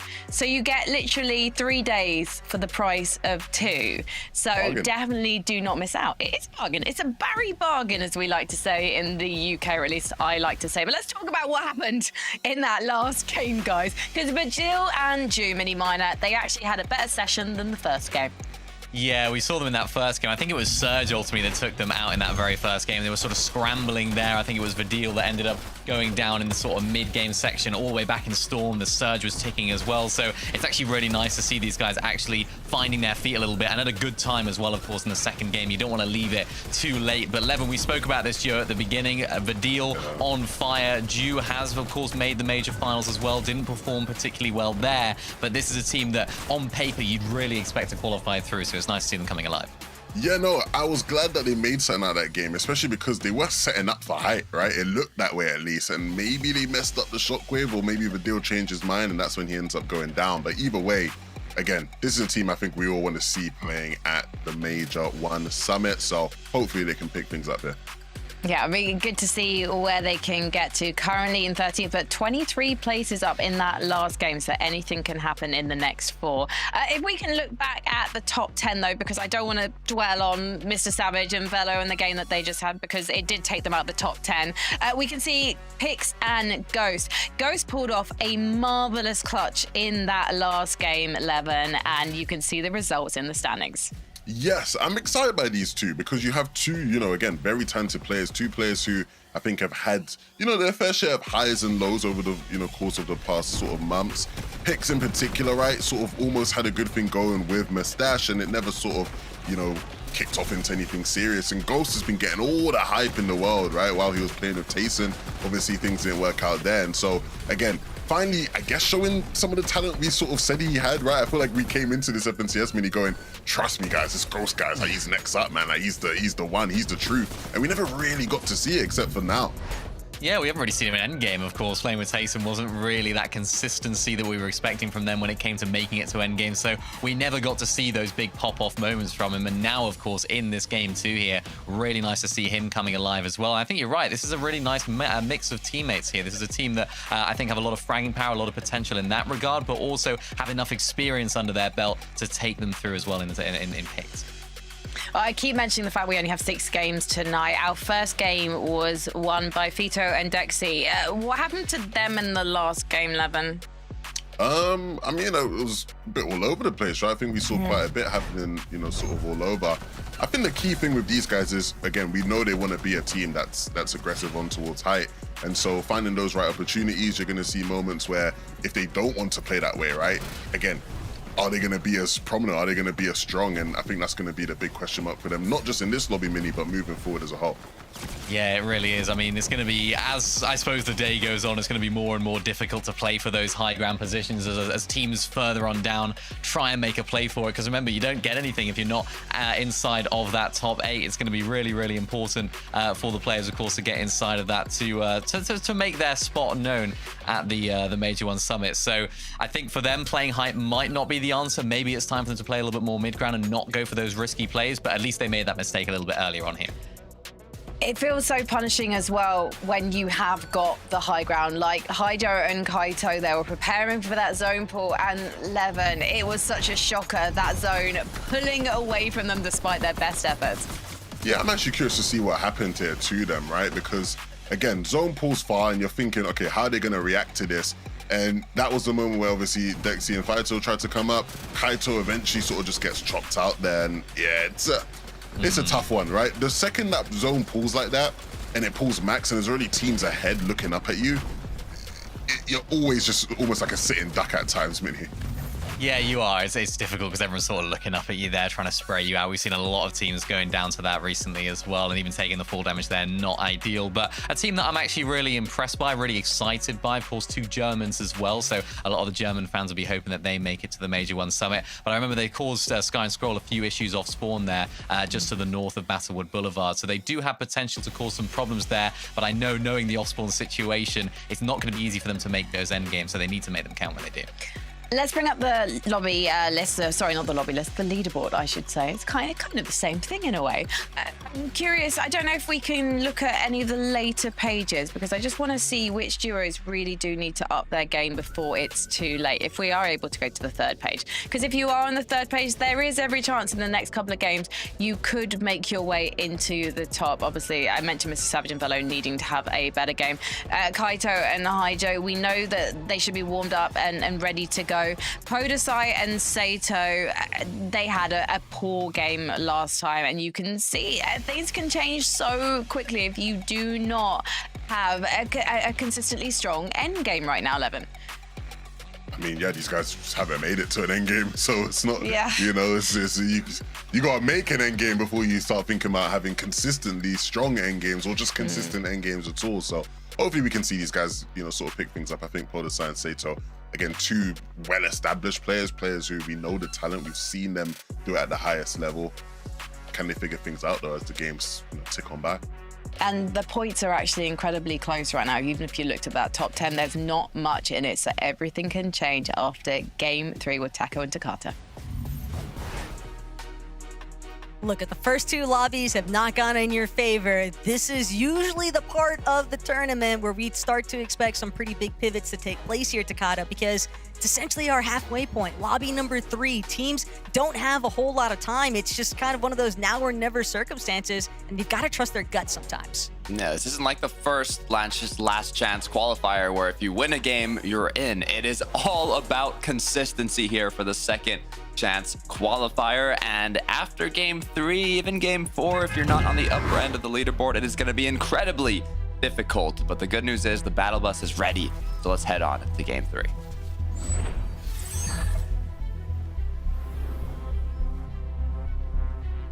Some teams are really starting to get fired up as the day rolls on.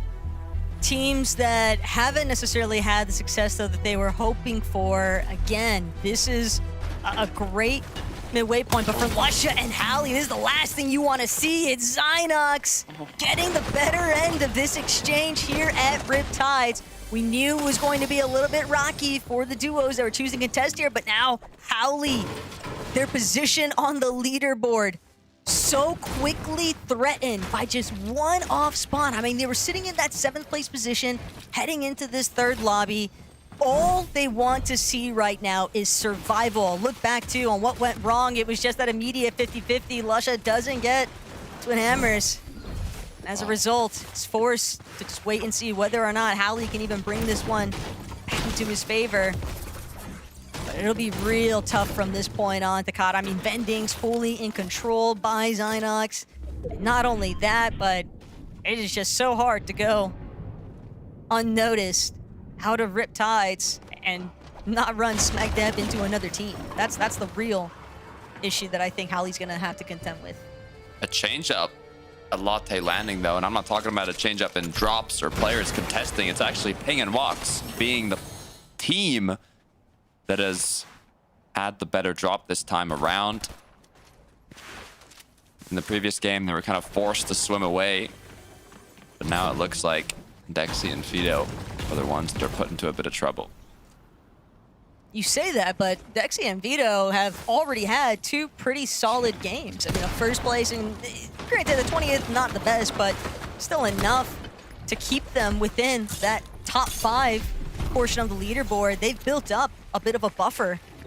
They don't have the same kind of pressure as a duo like Ping and Wox, who were just elim so early on. They haven't had placement. They haven't had anything to work with. So now other teams, Squibbly Shores, fight, continuing to draw out. Adapted. Pressure's on now. 1 shot away. Is going to be able to make the escape. Tymo Ram doesn't look like they're interested in chasing it. As Adapted is kind of stuck now with the lurking game teammate down. Gonna have to go the reboot route, but Taimu Ram, they've got to make a big game happen here. You were talking about Ping Wox. There's another duo that just hasn't had a chance to make it to the end game, and the issue is already on the 3rd match. When you get to the end game at this point, if you don't have points on the board, you need to make a big game happen. Lixiam Young French fragger really trying to make a name for himself. Qualifying for LAN would certainly be a way to do it, but first they'll have to deal with the likes for Spooka and Hennessy. Very scrappy. Start things off. Lixium doing his best though, try and fight back. Big shots exchanged both ways, but it's gonna be XV who just barely manages to come out on top here. So now Plazi forced to just disengage, doesn't want to risk it, knows how important this third match really is. Because you cannot afford another dudded lobby with only 3 left to really play through. That was close too. The initial shot was onto XV, but it just wasn't enough damage. And right when they thought it was done, some more shots coming through from another team that was lurking in the surrounding areas. Speaking about lurking, Dexy Fido. Do ping and walks? No, it doesn't seem like it. This could be huge. This is also part of the risk that's involved with not getting that immediate 50-50 off-spawn win. But, you know, Walks, they know. We didn't wipe them. We're going to have to deal with them eventually. They're not just going to forfeit Latte Landing just because we got the better drop. Fido. Crouch walking overhead. Walks. Try to clear out some space. Underneath. Good news for both of these teams, though. Barco and Kire haven't decided to get involved just yet, but that might be the indirect measures that actually bode a little bit better there for Ping and Walks, because it would probably deter Dexy and Vito. There's a third party. Juice isn't really worth the squeeze at that stage. For Skyjump and Momsy, though, they do have an Elim already. They've been dominant at Wonky, kicking off the day in the first 2 matches so far, and it's looking no different here in the third. I got high hopes for them. Our community also definitely looking to try and cheer them on. Kurama and Akira doing a great job to kind of mimic the successes that we saw from Sky and Scroll in their Major 1 finals. But for Izzy and Nosif, Prism and Casper, this is a fight that could definitely drag out. That's the last thing you'd want. 4 fields, a little bit outskirts, far east. Can be a very difficult position because it's just not easy to build up hard materials from this spot. And so whatever mats are burnt out here, they're gonna have to be recovered somewhere eventually, and that somewhere else might be where other teams on the map decide to kind of base up, look for those surprise sneak attacks. So it's just very dangerous to go for these fights. But Bevies thought he was gonna get alert position. Instead, he just finds himself getting cleared out immediately. Doesn't even get the chance to escape here. Where's Axe Force? That's the only thing left to question. He's on the opposite end. Also, just 2 split from his duo. They thought they were gonna have the 1-up on this fight. Instead, they find themselves just hoping that they can even keep this lobby run going. Not a good look. Didn't even have the chance to place a build.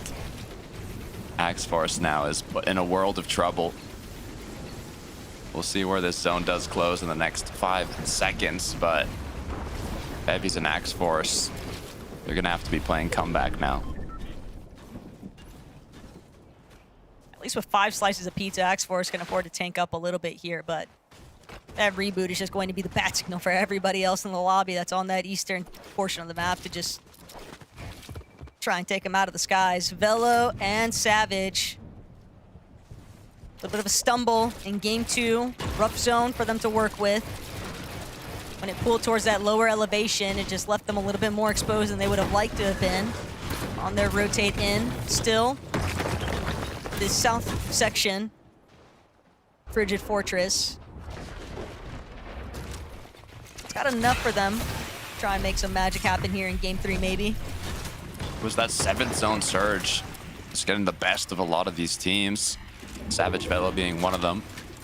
But once they make it past that, I mean, the end game, it's more their element.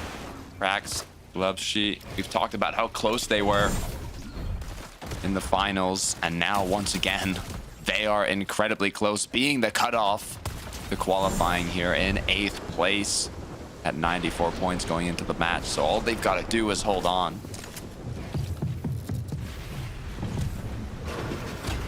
Zarek probably wishing that this duo would leave him alone, but when you are a solo with only 6 materials, there's just nothing left. 6 builds, Amplify Ein, they should be able to confirm another 4 points here. Zarek doesn't get the shot that he needs to, so Amplify Ein will be able to find 8 in total to start things off, but still a bit of an uphill battle. You never know where other teams might be lurking. Edra hidden inside the bush, and if you're not checking your bushes, that's when things can get dicey right now. They've got a timer though, it's their HP. They're gonna be forced to use something, so they have to take the shots now before the splashes have to come through, giving away their position. The issue is, not enough shots, honestly, were connected for how worth it could have been. And now when they're forced to build up out of zone, this is where the danger can increase. Problem is, if these duos actually commit to fighting each other for too long, both of them not really having a whole lot of white heals to work with. It could just be a fight over the vending machines themselves, but it's really just that delay to the rotation into zone. We've seen so many times before already in these past 2 games even how difficult it is for teams to actually make it inside the edge of zone. So when you're stuck out in the storm for way too long, you don't get that dead side approach. You are just a walking target. It's JSN managing to find good elimination there for him and Skozer. Nice little refresh, every little bit helps here. And that leaves Retro in a really awkward position now. Has to try and figure out whether he can even 1v2 duo just over ahead of him. But with how much foot traffic is actually local to Sandy Strip right now, it's not really in his best interest to try and force this engagement. He's just hoping that he can do enough to prevent Skozer and JSN from closing in. Maybe the rest of the lobby is enough of a deterrence. They don't want to give up their positioning just yet. Northeast zone. There's a lot of big names around that area. I'm hoping that we see moving forwards here. So far though, Jason and Co. I mean, they've got spare loot, spare heals. Just trying to kind of play the waiting game. There's so many more sneaky plays with Net Surge coming into play. You gotta be extra aware these days. It's one of the most crucial things to keep in mind. Xterria adapted 123 below is the Buell Perhala.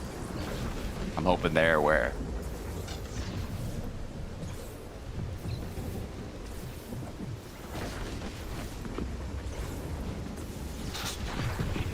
It's either going to be them leaving or somebody trying to exit the Surge base here. Might be the Buell, but they won't go for it just yet. Xterria and Adapted, they're going to have to make a decision.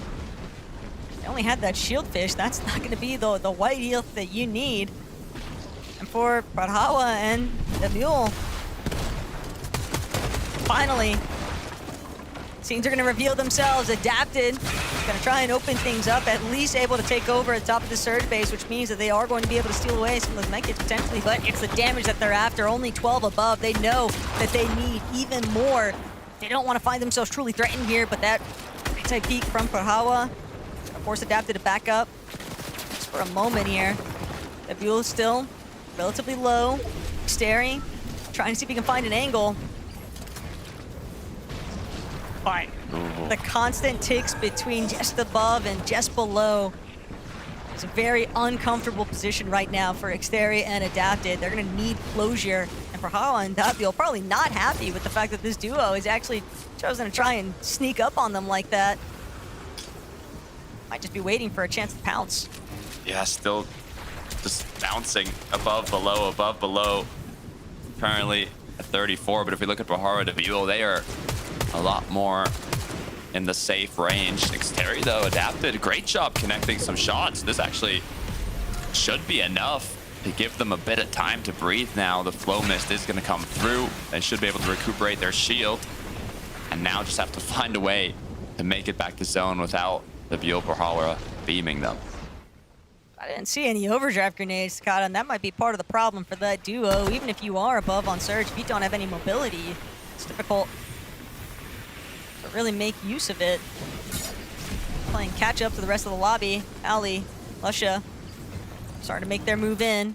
Con and Faded incredibly split from each other. Don't know if they even realize that Faded is stuck behind them, healing in a box. That's going to leave Faded just so exposed, but finally, Xteri adapted, looking to see if they can close things out, but Brawlhalla refusing to budge with that mule, and that's going to force Xteri to be sent packing. I don't even know if he's going to be able to make it to the venting in time. He's just trying to see if he can get the heals going.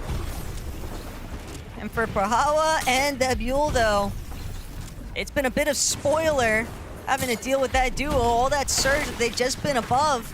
Now they find themselves nestled slightly below, and Xteri still choosing to send shots towards that mule. But he is just so far out, Takata, from where he needs to be. And as a solo now, 3 bandages. The ticks from zone gonna be way too much to deal with here. These duos have essentially just costed each other at this stage. The Buell goes down now on the venting. Brawlhalla left alone, and as the storm ticks come through, there's just 1 tick left. As Brawlhalla gets eliminated, Howley as well playing as a solo. So many devastating Surge teams going down. I don't even know what you do if you're Howley here. He's got Synox close by. Skyjump Momsy, you don't want to let the attention come to them, but this is it. It's all or nothing. Still 92 below, 3 pizza slices left. Are you going to try and tank it, Howley? Are you going to play aggressive? He doesn't have a choice. He has to fight. The lobby is nowhere near thinning itself out enough for the Surge to be alleviated from him anytime soon. He's just trying to find an isolated solo. He doesn't want to actually deal with a healthy duo, because even 1 knock, 1 elimination, a little bit of Siphon, that could be the difference maker here. Need some space, but Haruko Akire, as they continue wrapping around the same mountain face, they're not going to leave any openings, no cracks to shoot through, as Howley bailed out by the net Surge jumps. But 1 slice of pizza, 10 builds, no mobility, and a zone that is pulling up, drastically shifting elevation. It's not looking good, if I'm being realistic, but you never know. We've seen players come back from worse. Fortunately for Savage and Bello, though, they are in a much better position, trying to set up for a very big comeback on their endgame run. They didn't get a chance to play it out in the secondary lobby, but with the way that this zone is pulled much more heavily in their favor, this would be their best chance to try and net some big points. This is the exact zone that Savage and Velo had difficulties with as well in the prior matches. So seeing them almost 300 above, looks like they're making something work. Ali has gone down. Raju and Vidil now, they're also above, so a lot of changes. I mean, keep in mind, the zone has pulled towards where Savage and Velo drop. For Vidil and Ju, on the other hand, they have had a little bit of a rotate, so it's good to see them feeling pretty confident here. Ju, definitely one of those players where you let him get 1 elimination, you let him get another, he just continues to keep the ball rolling. Certainly a momentum-based player, but a lot of teams starting to really get caught out currently. Again, the shifting elevation changes. It is brutal when you are trying to decide, do we work our way up the mountain? Do we try to build up this hill face? Do we try to stick halfway or nestle into ultimate low? Mustache, Vanya, slightly lower position here. You always want to prepare for the most difficult rotate. So if there's a possibility that it's going to pull up the hill, it's good to kind of play at least halfway up. So if that does happen, you're ready to make the rotate happen. Kiro for Strokey now, 6 below. Overdrive comes through, shots connect onto Zovsky. Can for Strokey make it into zone now, though. They've done the damage, just 76 above. They're going to need more. Quickly drop to 6. Just 10 ticks on the Chug Jug left. The Flowberry, or Flow Mist on the ground. Look, they don't have anything to work with here. They're going to have to crash out into somebody's box. They need to get aggressive. They can't pick and choose. The clock steadily ticking against them right now. teams caught a little bit more towards that backside of zone, but Akira and Karama, they wanted to be here in the first place. They were waiting for their chance to strike. They're going to start trying first from the low ground, but they're tarping up, they're ramping up, waiting to see where the rest of the lobby is sort of settling into. They have the luxury of picking and choosing their targets compared to everyone else, but Savage and Velo might have to duke things out. The duo just on the other side of their wall. Savage trying to get aggressive here. One good shot gonna connect onto Ein, who's sent packing, but Velo still looking for more. A lot of tags going inwards, but they're not able to actually claim the eliminations. The lobby actually taking care of some of those goodies that could have been theirs. Start to shift, start to work towards that front side. Velo loses a good chunk of his HP. Has the heals to recover it though.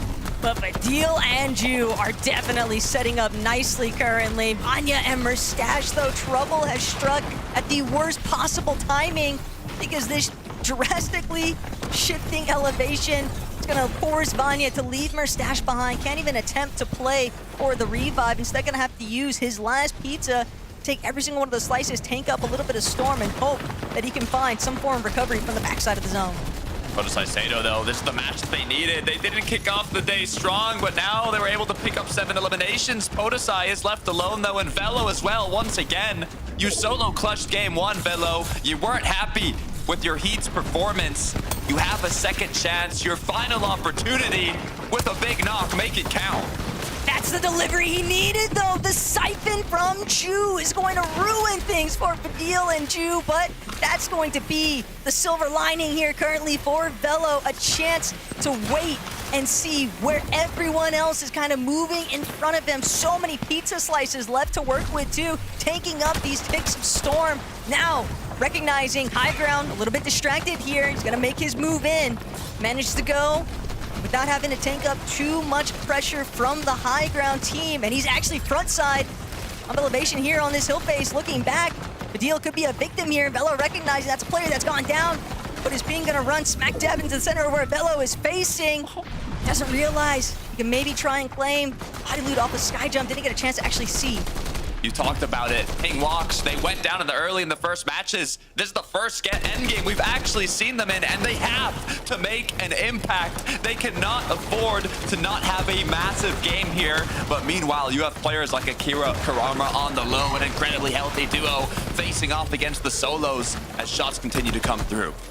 What a clutch, though, from Poda's side to find himself in a top 4 position. Ping and Walks, though, they're looking for target practice. Akira and Karama scrambling to try and stay towards that front side of zone. Velo caught in the middle, just sandwiched between 2 healthier duos, and he'll finally be brought down. But top 3 is exactly what him and Savage needed. Now, Walks, Pingu, Karama, Akira challenging each other for the high ground. It's going to be Karama and Akira to bring it back yet again. Victory Royales couldn't look better because they are scaling their way very comfortably into that first place position on the leaderboard. The back-to-back consistency, not only coached by Sky and Scroll that had an average placement of 4 in the Div Cups leading into this, and now Akira Karama are doing the same. Desk, this is getting crazy.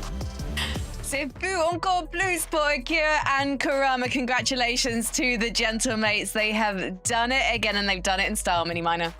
Yes, they have. Really excited to see these guys. I mean, winning back-to-back games. We knew what they could do. We know what these guys are all about. We know the talent that they have, and they don't need the high ground. They can do it down there on the low ground. Really, really great stuff from them. And this lobby, it's too easy for them, Levin, really. I know we said they were being coached by Sky and Scroll, but did anybody check if it was Sky and Scroll playing? I mean, right now what I'm seeing from these guys is complete and utter control of the low ground. They understand when to take it, when to cut off teams, when to tank it, and use that space to fight. Does this not reminisce of Sky and Scroll fighting in the back half of the weekend we just watched? I mean, it looks quite similar to me.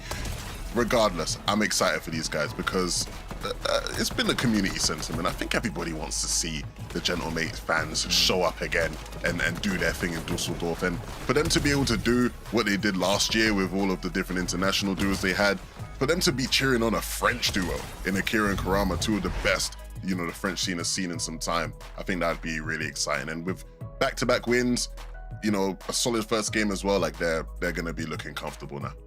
Well, we're going to head to a short break. When we come back, we'll be discussing the next 3 games. Don't go anywhere.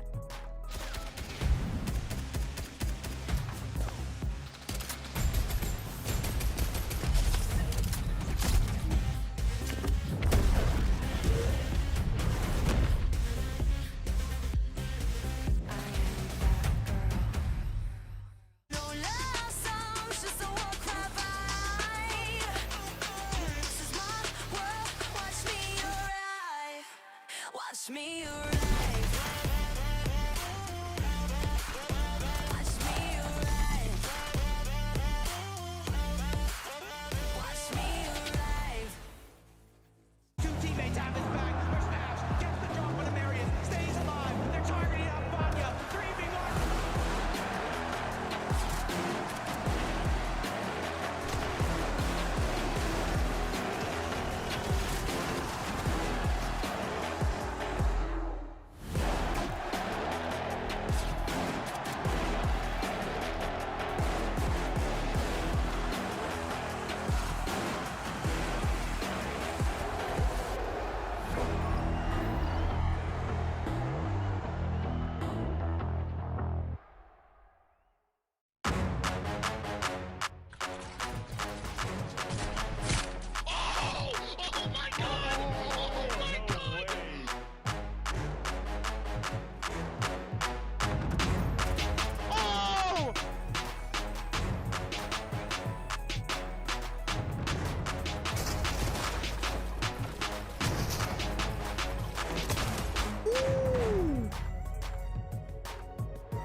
I got hit with that one off.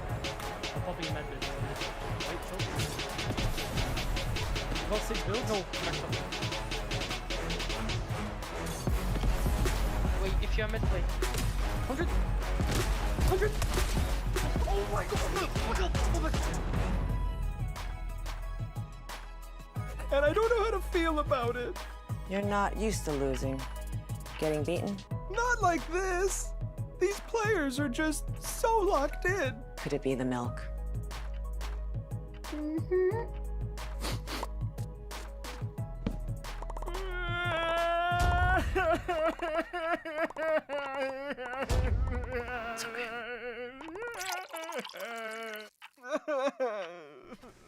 Stay there.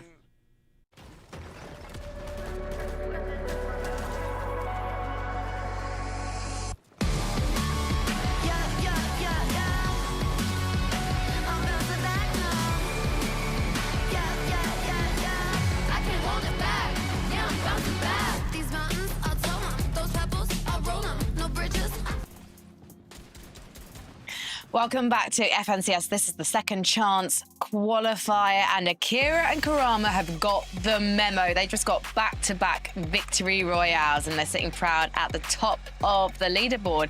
But they're also accompanied by another French duo sitting below them in second. We have Skyjump and Mumsy. So far, a great night for the French, and a great night for us as well. We've got 3 more games of Fortnite to go. And if we take a look at the standings, you'll see from that last game that Vidil and Ju Mini Miner have managed to climb within contention, within the top 8. And remember, we're sending 8 duos to Dusseldorf tonight. Yeah, it's another good game for Vidil and Ju. They had a bit of a wobbly start to the day, going down to the Surge, and of course in the Storm they had a bit of trouble there, but back-to-back end games for them. 7th place in this particular one, a few eliminations as well. And again, we spoke about it at the beginning of the day. These guys have all of the experience to qualify on through here, all of the talent, and Vidil here was managing to solo clutch, have a couple of extra placements as well. So well done to these guys. Yeah, I'm excited. I'm excited to see these guys continue to heat up, especially if we can get, you know, one of them, you know, real good Vidil solo clutch games. Or one from Ju. We know Ju has it in him as well. I was going to say, Ju's been on his own a couple of times, and he's been performing. And you know what? Mr. Savage and Velo, talking of performing, Velo has been holding on for dear life to get those all-important placement points, 11. We said he might have to do it, and I think he is rising to the occasion. truly showing the lobby no remorse at times in this game. I definitely think if he can continue to play like this, not only will they deserve a spot at Dusseldorf, but they will be definitely one of those strong teams on day 2 who you could see, you know, working your way into the final. At the end of the day, right, obviously, we talked about the concerns we would have with this duo. Mr. Savage, obviously, again, are they going to be as locked into the meta? Are they going to be as comfortable? Can they be as consistent? You don't need to be. If you can just keep doing what they're doing right here and just hitting all the shots needed, right? Savage goes down and Velo, again, he's just in his flow state, it feels like.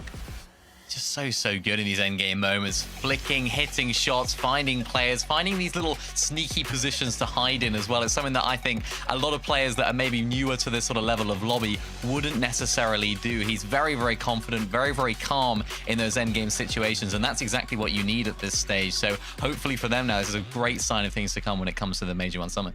I wonder if we can see page 2, because I'm curious to see who else is currently able to make a jump into that top 8. You see Howley and Lusher there. This is a duo that I'm definitely expecting to be back on that top 10 page at some point tonight, Levin, because they're a team that we associate with consistently making to the end game. Yeah, for sure. Again, I talked about how, you know, they have some of the most screen time, it feels like, in this FNCS Major. We've seen a lot of them.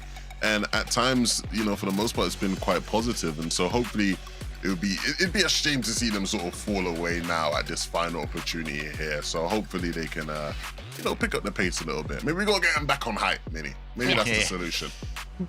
Yeah, definitely. I mean, I was looking at a 12th there as well. Podosite and Sato moving up 19 places. We haven't really seen them throughout today. What did they get there? It was a 4th. We saw, of course, Podosite clutching up there at the end. 8 eliminations for them as well. We know what these guys are capable of. We know what they can do on paper. They just haven't necessarily been showing it so far today. But that last game, hopefully for them, another sign of things to come. And maybe we'll have a top 3 that's all French. We'll have to wait and see.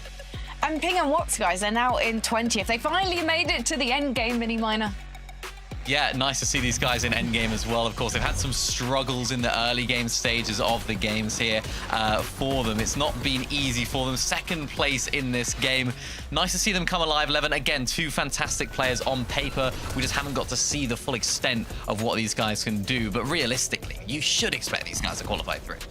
I think the fun thing about this game was that it very much looked like the Ping and Wox games of old that we used to see from them in 2024, right? Where they sort of like, it's time to drop down on height and get aggressive and you know, they'll do what they need to do. Of course, it doesn't translate into the win there, but more of that from them, I think, will definitely make things interesting as we head into the back half of the tournament. I don't think I was about to say, I don't looking think I've seen a duo go up 30 places in one game alone, but it's proof that they are going to be able to get within contention if they can ace these last 3 games. We're halfway through tonight's lobby before we decide our final 8, and I feel like this is a duo that's perfectly capable of that. The question is, though, are they equally experienced, in fact, even more experienced rivals, Mustache and Vanya? Are they capable of doing the same? They went up 8 places in that last game, but again, they're not making it deep into the end game still, Mini Miner. That's the problem. I think they have the potential for it, and I think they have the potential to do exactly what Ping and Wox just did. But the problem is, as these games keep going on, it just makes it less and less possible. I think if we were in a sort of last chance qualifier, win and you're in type format, I'd still be backing them. I'd say, yeah, I can see it. Game 5, Game 6, Mustache and Vanya find themselves in a really nice position on dead side of zone or something, build up to height and win the game. But right now, with how they're playing, they're running out of time. Yeah. Again, I don't want to say I'm losing faith, but the window of opportunity is certainly closing on these guys. And so if there isn't some sort of a big pop-off game sort of now, you know, you've got to start really looking and considering whether or not top 8 is going to be that possible for them. We need to see more. We definitely need to see more from these 2. It feels like it would be so disappointing to not see them on LAN. I mean, the fact that we have this 2nd chance qualifier should be an opportunity that these guys should be grasping. But Vanya's already played with Vox. He's already played with Ping this season. Mustache didn't even make it to the heats of Major 1. These are 2 players we cannot concede making it to LAN. Yet on paper this season, Mini Miner, it's not going to happen. See, I mean, it's a shame, really, because I suppose when you look at both of their perspectives, they've had a really rough season overall, and I suppose that's really played with them mentally. It's not something that they're necessarily experienced in a very, very long time. So coming into today, maybe they did have those doubts in the back of their mind. Are we actually capable here? Because both of them individually just haven't had that great of a year. Well, they are capable individually. We know that. We know that they put together this duo at the last moment. Will it be enough in these next 3 games? Let's head back to Taco and Takata. Thanks, Frankie. Look, this is a big match. Currently, we have 2 French duos in 1st and 2nd place. If we look outside of the top 8, we just had a very solid performance from Ping and Wox. Now, the issue is they're contested. First 2 games basically got 0 points, I think. Now, they made it happen when they got to the end game. But with these final matches coming through, I don't know if they can afford another 0-point match, Taco.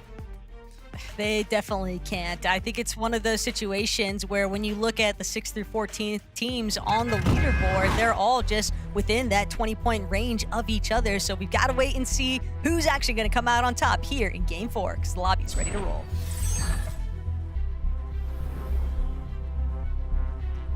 It's starting to get exciting here. But also the pressure is starting to get felt. We'll see if they're able to make something happen.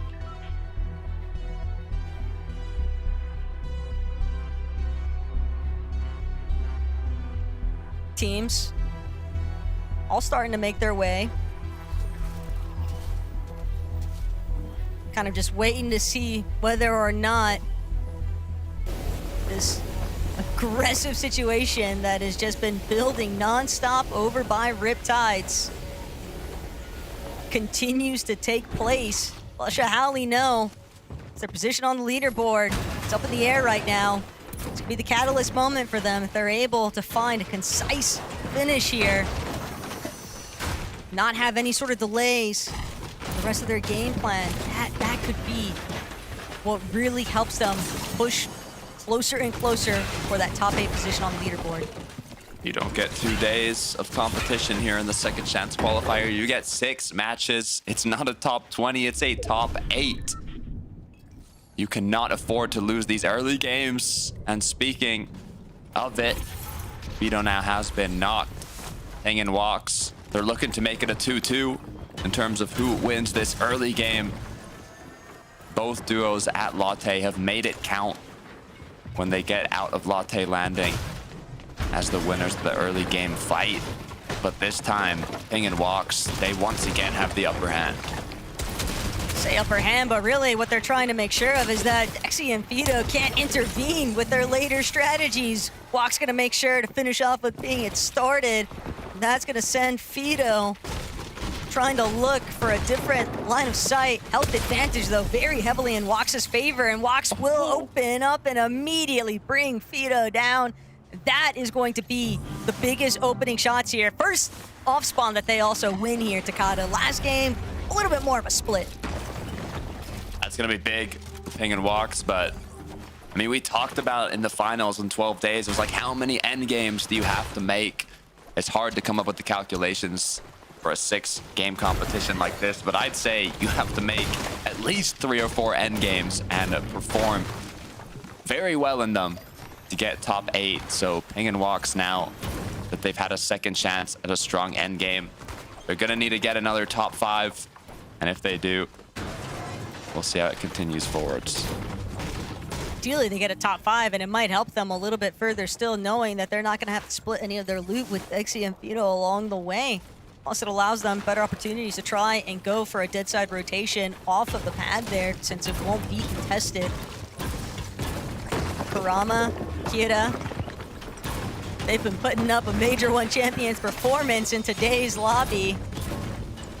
They are, I want to say, pretty much given for that top 8 in consistency because of the lead that they have established here. 232 points. 95% odds right now that we're going to see these two on Dusseldorf, but that doesn't mean that they can afford to take it easy. You still want to play your games through as consistently as possible. Don't leave it up to chance. Right now, their fate is fully in control of their own hands. Switching back over to Riptides. Ald's Lyric up against Synox and Co. Good news for them is there's no kind of deals in the surrounding area, so should be no uninvited guests to this early fight, but you really don't want it to stagger for too long. All these Athletics, Bulldog, Synox. Bit of a stalemate currently. Riptides. Looks like they might have company sooner rather than later, but as the storm pulls in, they'll be left. Try and fight it out for a little bit longer here. It's Mr. Savage and Velo. They're just looking to see whether or not they can play an endgame as a duo pairing. We've seen some great solo clutches from Velo now, managing to find 3rd place and a 9th place finish, but it would be better still if Savage was right there with him. My only concern is that they did very good last game in terms of Surge, especially on that 7th zone where they had difficulties originally, but the zone also pulled very heavily in their favor. So I'm hoping, you know, if it does end up being a far zone pull for them, they can still get the damage that they need on the rotate. Skyjump Momsy, though, this might be the first match where they haven't kind of got of eliminations off the start. They've been a little contested, a little not, but they've been dominant in terms of always coming out of their drop with elims, with loot. And it looks like it's going to be no different here, seeing that they're on con. The damage has been done. Skyjump and Momsy have won the all spawns that they've had to deal with. They've gotten aggressive also. The team's kind of hanging out towards the outskirts of Wonky Land. No one should be going wonky from this point forward, okay? Skyjump and Momsy have proven that they are strong enough fighters that they can force anyone out of this lobby. Not even just the POI, but the lobby itself. And that's just not worth risking when you are one of those teams that needs a solid endgame conversion, because the leaderboard just continues to pull further and further away for all of those teams that are not even within the top 20. Yeah, I mean, Levin was mentioning it. With the cutoff already being 113 points, if you're at that lower end, this is literally the match where you have to make it count if you want to have a good chance at getting top 8. Now's the time to lock in. But if you're Belusi Zangi, pretty comfortably sitting in top 3, playing it how you have been in the previous matches, they haven't really had difficulties in the early game. They've went down 10th, 17th, 3rd. They're making it to these end games. It's just trying to consistently place in them. But they still don't have enough of a buffer zone to escape top 6th, 7th, and 8th. I mean, 118 to 146, one early game departure for Belusi and Zangi, and suddenly you find yourselves really trying to scramble yet again. So, yeah, all they're really trying to net right now is just making sure that they find at least top 15 performances from this point on. It's never easy, though. You never know just how many duos are going to start drastically shifting their strategies. And Pix especially, I think, his former trio mates, Arm and Deemish, they've already confirmed their position for the Major 1 Summit LAN. Pix hoping to do the same. Harukokire, Spanish representation. They started off in 2nd place, but then quickly dropped down after getting a 31st with 4 eliminations. But the good news is, in the last match, they got top 8 and 3. So that puts them in top 5 currently. But like you said, it's not enough of a buffer zone for these teams. Now, I didn't quite see what went wrong for that 31st place, but if they were able to get a top 10 in both of the other matches, pretty confident that we can see them in the end game once again. I had to guess it's probably got something to do with the way that these zones have been pulling over this shifting elevation. It's really tough when you're having to just burn through so much material, scaling up the mountain face, then going right back down it. So many players, when they lose their duos, you know, they like to sit about those halfway points and look for those pick-off opportunities. Ju and Vidil, though, contested Humble Hills to open the day, but other teams might have different intentions here. Axe Force and Bevies continuing to get scrappy. 3 eliminations already. This is very much ramping up to be a circumstance for Bevies and Axe Force where they realized we don't just need a strong placement, we need a lot of eliminations to go with it if we really want to play catch-up. Yeah, I mean, we did see Ping and Walks go up 30 placements in a single match. Now, it took a really big game, but this is the big game you need if you're Axe Force and Bevies right now. From 45th place, it's almost an all or nothing here in this match, so hopefully we see the confidence come through. Looking at Ping Walks, though, they've rotated west from Latte to Wonky. Great zone for them. We'll see where this next one does close the 4th, but Maku and Co, they don't want to get into too much trouble. They've already got Elam on the board. Ping and Walks are really also just trying to make sure that they avoid the likes of Mumsy and Skyjump. But the way that the zone has pooled, might just be looking to kind of tuck themselves away in a spot where they can utilize that Wonky Land wheel for a solid rotation after the fact, but you never want to overstep your welcome. You never want to encroach on somebody else's territory because like we've already pointed out, Skyjump and Mumsy, they have been the absolute leaders of Wonky Land today. Yeah, they don't like letting people in their drop. We'll hope that, you know, we're far enough into the match that they don't start going super aggressive, but great, you know, spot they've got on the Wonky wheel. No reason really to give it up. Now, the only issue without having those eliminations off the rip that they've had previously is, you know, they're gonna have to get a bit more tags, but good news, all the teams rotating in, they're primed up in position, they're elevated. They even have the rotation with the Wonky wheel when needed, so I don't think we'll see too many issues for them. Senet and Giras dropped very close as well to where we are right now, so I expect these teams that are on this side of the map to have a big game here. You know, we start to see the zone pool a little bit closer towards that old stumpy landmark. Takata holding height can get very shaky with the way that teams are able to kind of build off of those huge trees and whatnot. Cabal, though, Glubshi, both left as solos. They've got quite a ways to go before they even make it into the edge of zone, and if either of them wants to try and make that reboot play happen, they've still got to make up so much ground. It's just going to cause such a massive delay on their overall game plans. Odisai and Sato, this is another duo that got a lot of points in the last match, from a 22nd to a 34th. And now in the recent match, they got 4th place, 8 eliminations, all the way up to 100 points. They're feeling a lot more comfortable now, but they still need another good game to solidify themselves in qualifying range. Not as much pressure on their shoulders, but the way it's looking right now, you know, I think they can make something happen.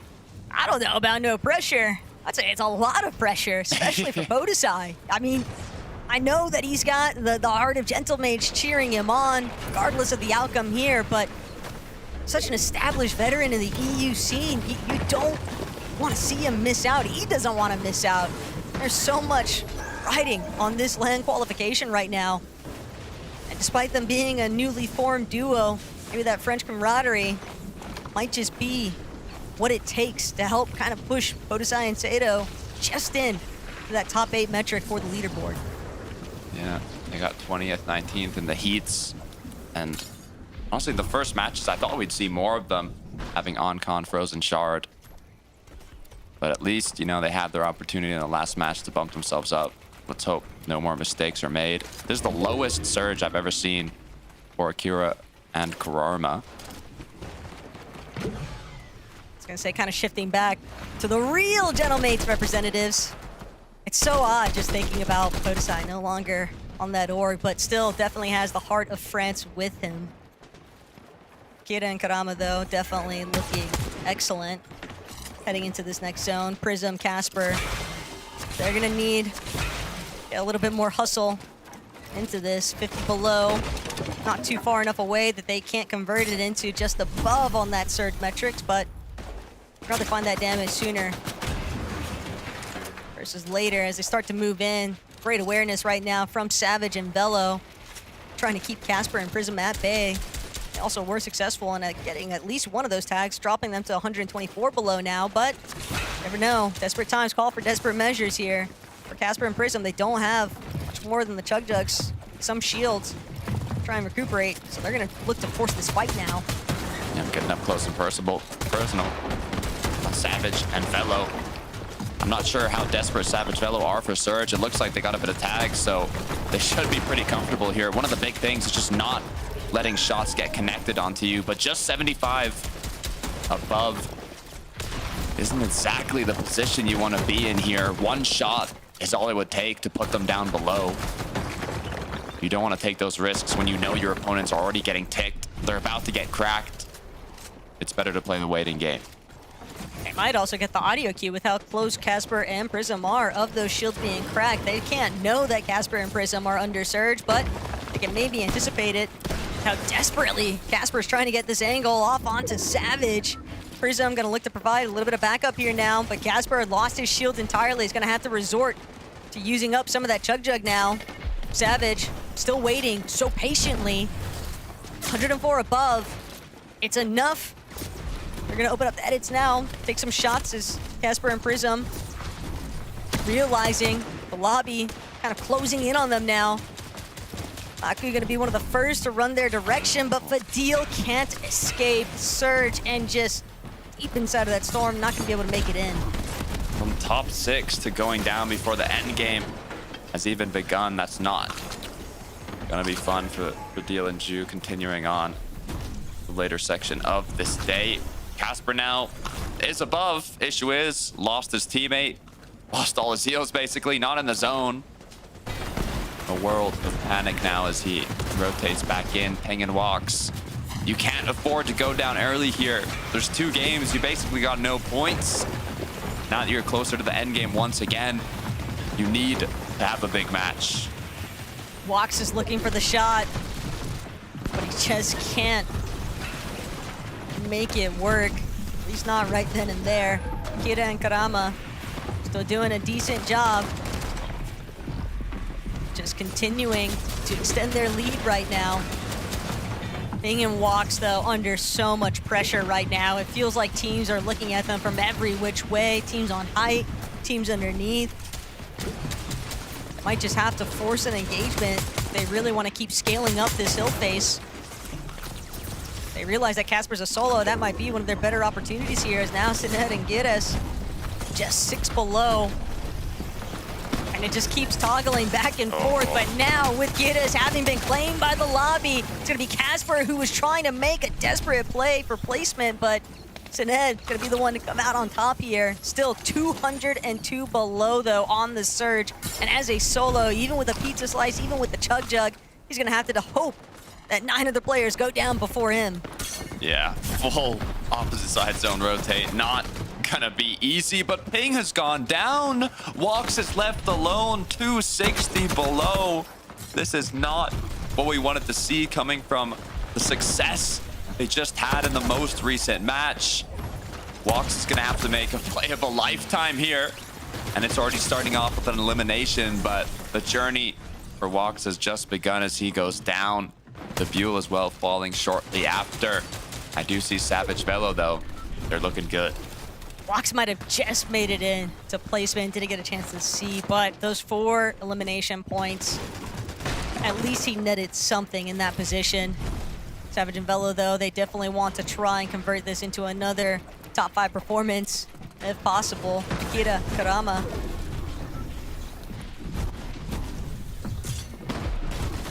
Just waiting 5 to leave. eliminations. They've got more than enough time. The luxury of choosing, and just doesn't seem like anybody's going to be able to intervene. They will manage to take a frontside position now. Start working their way up the hill. Solo overhead. Not going to be scouted out just yet, though. Lucy and Zangi, the duo, looking to try and make it towards that front side. They can see some of the solos trickling in. But for Savage and Velo, all they want to do is maintain a position towards that front side of zone. Slightly elevated from the rest of the congestion of the lobby. Momsy and Skyjump, on the other hand, they're looking back, waiting to collapse. Ooh, just 11 builds on Momsy though. Gonna have to find it refresh soon. Issue is shots being connected. 42 shield, 42 HP. The big pot is going to get used as neither player now has any heals left. Sky Jump with 0 builds. They are going to have to make their way into a box, do anything they can to find a refresh. Savage and Velo, though, the big matches they had have been solo clutches from Velo. This could be the chance for them to play together. They've already got an elimination apiece for each other and still choosing to look back. They can tell some players in this lobby are definitely struggling here. Savage gonna make the first departure from their position. Grab some of that loot. Overdrive grenade, send him forward. Backside of the zone. Can be a little bit fickle to play through, but some materials, they'll be able to make it work. Karama and Akira, they just have so many heals in these low layers, but Savage gets caught out. Sato and Podesai on the high ground right now, though. They have not been content with their position on the leaderboard. They want to see if they can draw that lead further upwards. Velo try to see if he can make something happen here, but one more time, gonna be sent left to his own devices. Big shot gonna connect, and already Velo gonna get the ball rolling here, but Zangi, despite finding such a nice elimination, Velo doesn't even get a chance to celebrate it. Still, it's points, it's some placement, it's something to contend with here as Podesai and Seda now very firmly on height. The last match, they got 4th place. Before that, though, they were in the bottom end of the leaderboard. If they can get top 5 once again, it might just be enough to push them into the top 8. From the bottom to the top, now controlling the height. The issue is there's danger on low. They want to get a hat trick. The back-to-back-to-back. Akira Kuraruma looking incredibly healthy, dominating the low ground as Sato now is put into a bit of pressure up above. Shots getting connected, but still holding on to height. This is just so reminiscent, though, of Sky and Scroll's performance, playing through those low ground layers, taking advantage of the duos that get a little bit too separated, solos that don't have anything to work with and are forced to just play in those lower tiers. Sato doesn't have the HP, though. The challenge for height is good to go. Seren and Pixovsky, now is your time to strike. Seren still gonna opt to fall just a little bit closer to see where the rest of the lobby is sort of funneling into, but the damage has been done. Podesai is going to be eliminated. Pix now trying to see if he can find any form of an elimination, but with Pixovsky from overhead choosing to just apply so much pressure, it is so problematic. Kurama might not have a whole lot of builds to work with, but he does have some siphon materials that he could potentially pick up from all of those players stuck inside of the low ground layers. It looks like it might just end in a 2v2. Sarah and Pixovsky, though, they've got the upper hand in terms of positioning. Actually, Karama now is left alone. 2 solos down below, a duo up above. This is the first match Pixovsky and Seren have been in the top 10. Look, either these solos are going to clash head-to-head, or Pixovsky and Seren are just going to look to swoop in for the finishing blows. It's all about Kurama right now, though. 8 eliminations already. Can he make it 9? He's just looking to try and capitalize on this other solo that's running around the low ground with him. But it's going to be Pixovsky who finds Pix first. Still a great top 3 finish there for Pix and Ghost. Doesn't matter if it happened as a solo, the points come in all the same here. And with the high ground pulling over this hill face, Takada, it's looking like Pixovsky and Seren are going to close this one up. Akira Kurama had the chemistry, just as Sky and Scroll did. The only thing they're missing now is the solo clutch potential. Both Sky, both Scroll, they did it in the finals. They did it all throughout the year. Let's see if Kurama has that as well. It's a waiting game right now, though. Seren doesn't have any white heals. Kurama actually had those pizza slices, the chug jug to work with. The spoils of their efforts here right now. Kurama content to just sit deep inside of the storm. Seren and Pixovsky, they're hoping, they're wondering, when's this guy gonna actually show his face? Seren now gonna be sent on a lone wolf mission to see if he can find where Kurama is at, but he's got this stockpile of goodies. Seren is already down, 10 left in the chug jug, and Pixovsky can't figure out where he's at. Kurama with the hat trick on a victory royale finish, just excellently played through that endgame. I am speechless. I really don't even know what to say anymore. Akira Kurama, they are playing at a whole other level. I mean, this is absolutely incredible. I need Frankie 11 Mini to take it away because I am lost for words. The audacity of these guys to do it not once, not twice, but 3 times in a row, and with a heel off, no less, Mini Miner. You know what? I was holding out for that heel off for once in my life. I really wanted to see it, and I wasn't disappointed. Well, this is incredible. What a performance from Akira and Kurama. They have just been putting on an absolute display of excellence today. And the cast has mentioned it, playing a lot like Sky and Scroll, down on that low ground. And it's just been excellent to watch them all throughout the day. That's their third victory royale, I should say, in a row. And we spoke about it at the beginning of the day. We felt like these guys had a little bit too much for this lobby. They were too good, really, to be in this position. Had a bit of an upset, really, I guess you could say, in the major finals. And they have come out to play yet again today. Pretty much, you have to imagine, qualifying through already. Even this end game, really nicely played. Got very fortunate, you have to say, with that 12th zone, of course, not quite working out for the team up on high, of course, because it came all the way back down. But even here in these final moments, just finding all of these heals, that was the crucial elimination. And I think Kurama actually played these heals a little bit earlier than he would have liked. I think there was a moment there where he would have actually wanted to play inside of the zone a little bit longer. I think he started popping them with around 25 seconds to go there, as of course it's one of those where he wanted to play it earlier, he wanted to try and get those heals off, but thankfully it worked out very well. So is this just a case of these guys finally not having a troublesome off-spawn situation? They're able to handle that now at Battlewood, and now it's plain sailing for these guys, because that was a problem for them way back in Grands, Levin. I think the key thing when you have a team like this, right, is they have the talent, right? Everyone's been telling them that all season long. You guys have the talent, you have the ability to showcase what you can do. You now have the guidance of a top team who's done it. They've shown you that pathway. They've set that path. They've shown you, they've guided you. You just have to follow it in, hit the shots they know they need to hit. And I think that's one of the key differences here for them. Well, it's been fantastic to see. Can they do it for a 4th time? I don't know, but I do know we need to take a short break. When we come back, we'll be discussing the other duos in the lobby.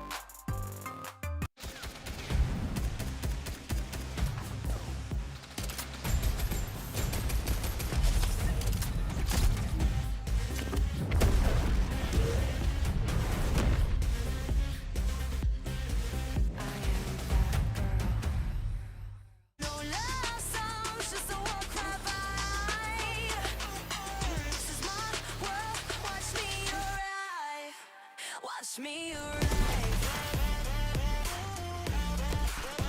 Watch me arrive. Watch me arrive. Two teammates have his back. There's Nash. Gets the drop on Marius. Stays alive. They're targeting up Vanya. 3v1.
I got healed. I'm popping med bit. Wait, short. Got 6 builds? No, max up. Wait, if you're mid play. 100! 100! Oh my god! Oh my god! Oh my god! And I don't know how to feel about it. You're not used to losing. Getting beaten? Not like this! These players are just so locked in. Could it be the milk? Mm-hmm.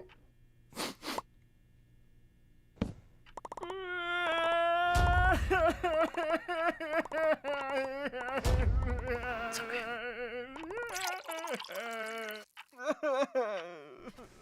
Stay there.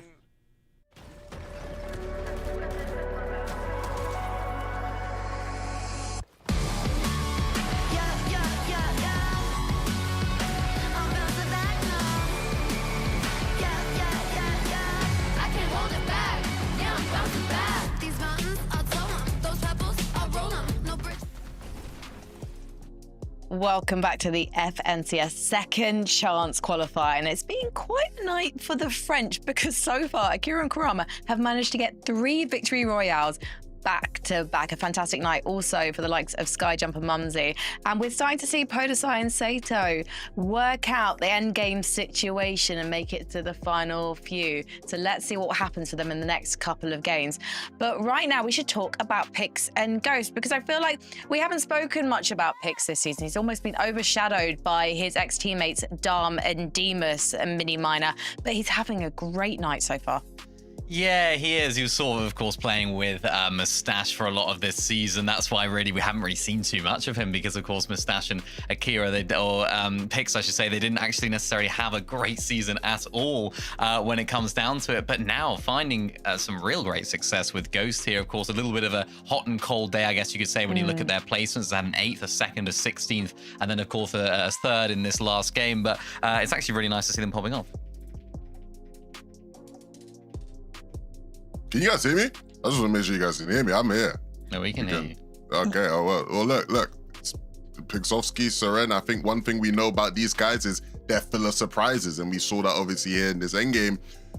Again, the games are wrapping up, and so you want to start to pick up the pace as things sort of close out. You do not want to see the lobby pass you by, and I think it'd be a shame for them to slip out of them. So to see them have that game, push them up 9 places, very good. Yeah, I think they'll be very happy with that, given that they narrowly missed out on that last victory royale due to a heal-off. And I have to say, Kurama having the luck of being surrounded by Chug Jugs as well. Let's talk about Savage and Velo if we can, because I think that this is a master performance from No Remorse, aka Velo. He keeps dragging them onwards through those end games, even when he's found himself in these solo situations. I'm repeating myself from the last post-game, boys. Yeah. But it's been fantastic to see the two of them working together so successfully in this last game, Levin. Yeah, I feel like I'm going to be repeating myself as well, right? Because it just keeps on happening where they end up in these situations where, Velo has to, get some points on the board. The one thing I will say is this game probably was a bit smoother, right? We saw a bit more action from the both of them, Mini, as the end game unfolded. And so, again, heating up when it matters the most. Yeah, and it's nice to see Savage actually trying to, or getting more involved in these end games, of course, going down there first again. But it's nice to see them both making it there. I think they're definitely heating up. They're definitely warming up. And if they do make it into this Major 1 Summer, I think the experience that Savage has on these LAN situations is going to be super duper vital for them. But it's not quite done and dusted yet. They still got a lot of questions. They still got a lot of games here, 2 more to go to make the most of them. So it's going to be difficult for them. But I think if Velo's still playing as well as he is, they should make it through. The fact is, Mr. Savage is currently in Paris. Levin, you said he's been on holidays. So if these two do make it to Dusseldorf, we know that they're going to be putting the hours and the practice in because Mr. Savage has got a reputation to uphold. He doesn't want to disappoint the fans, and he rarely does. He's always showing up. So fingers crossed for him. Also, fingers crossed for Zangi and Belushi as well. They had a fantastic couple of first games, and they're definitely in contention for making it to Dusseldorf, Mini.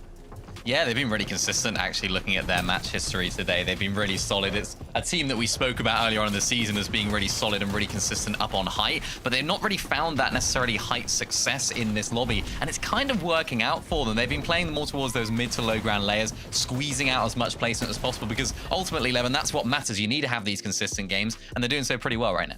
Yeah, this is a team I expected to do well in this lobby just because they were one of the teams who showcased this type of ability in the heat, right? And again, I feel like we walked away from a lot of those games going, hold on a minute, Zangi and Belushi, they might have something for us here, right? And again, wasn't able to translate more beyond that. But I think, again, the quality of this lobby means that they have found that confidence again. They've almost found their rhythm and their flow. Did you notice, though, guys, the elim numbers? Akira and Kurama have twice as many elims as the next strongest duo. Everyone else is 14, 13-ish, sometimes a few below that in the top 10. But these guys are doing so well. I wouldn't be surprised if they pick up the next victory royale. And we're about to see if that can happen because we are ready for game number 5 with Taco and Takata. Look, just the fact that Akira and Kurama have won 75% of the lobbies that have taken place so far today, Takata, that is a disgusting metric to work by. You would think that these guys have been landing North Battlewood Boulevard the entire season with how excellently they're performing here today. And speaking about where they're landing, I'm trying to think now what's going to happen at Summit. They're not going to contest Sky and Scroll, obviously. If we go off where they were landing previously, they'd be contesting Darm and Deemish at the Summit. But let's focus back on the games today because the next game, game number 5, is ready to go.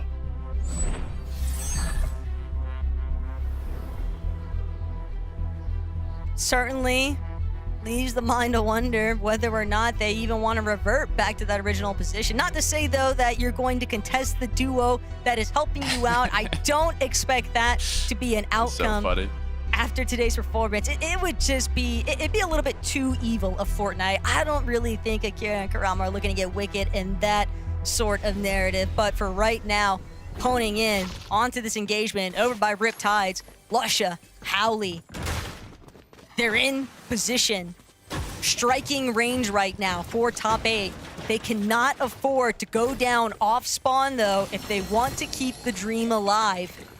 And at the same time, Takata, there's really not a lot that you want to be splitting here at Riptides. They're going to have to find closure. They're going to have to find eliminations. Need to get their protein, eat their steaks. This is an important match for Howley Lusha. They got 4th game 1, 18th game 2, but since then, 32nd, 44th. They cannot afford another low point match. They need to make something happen here. So they set themselves up for the last match, put themselves in qualifying range. It literally all comes down to this early game.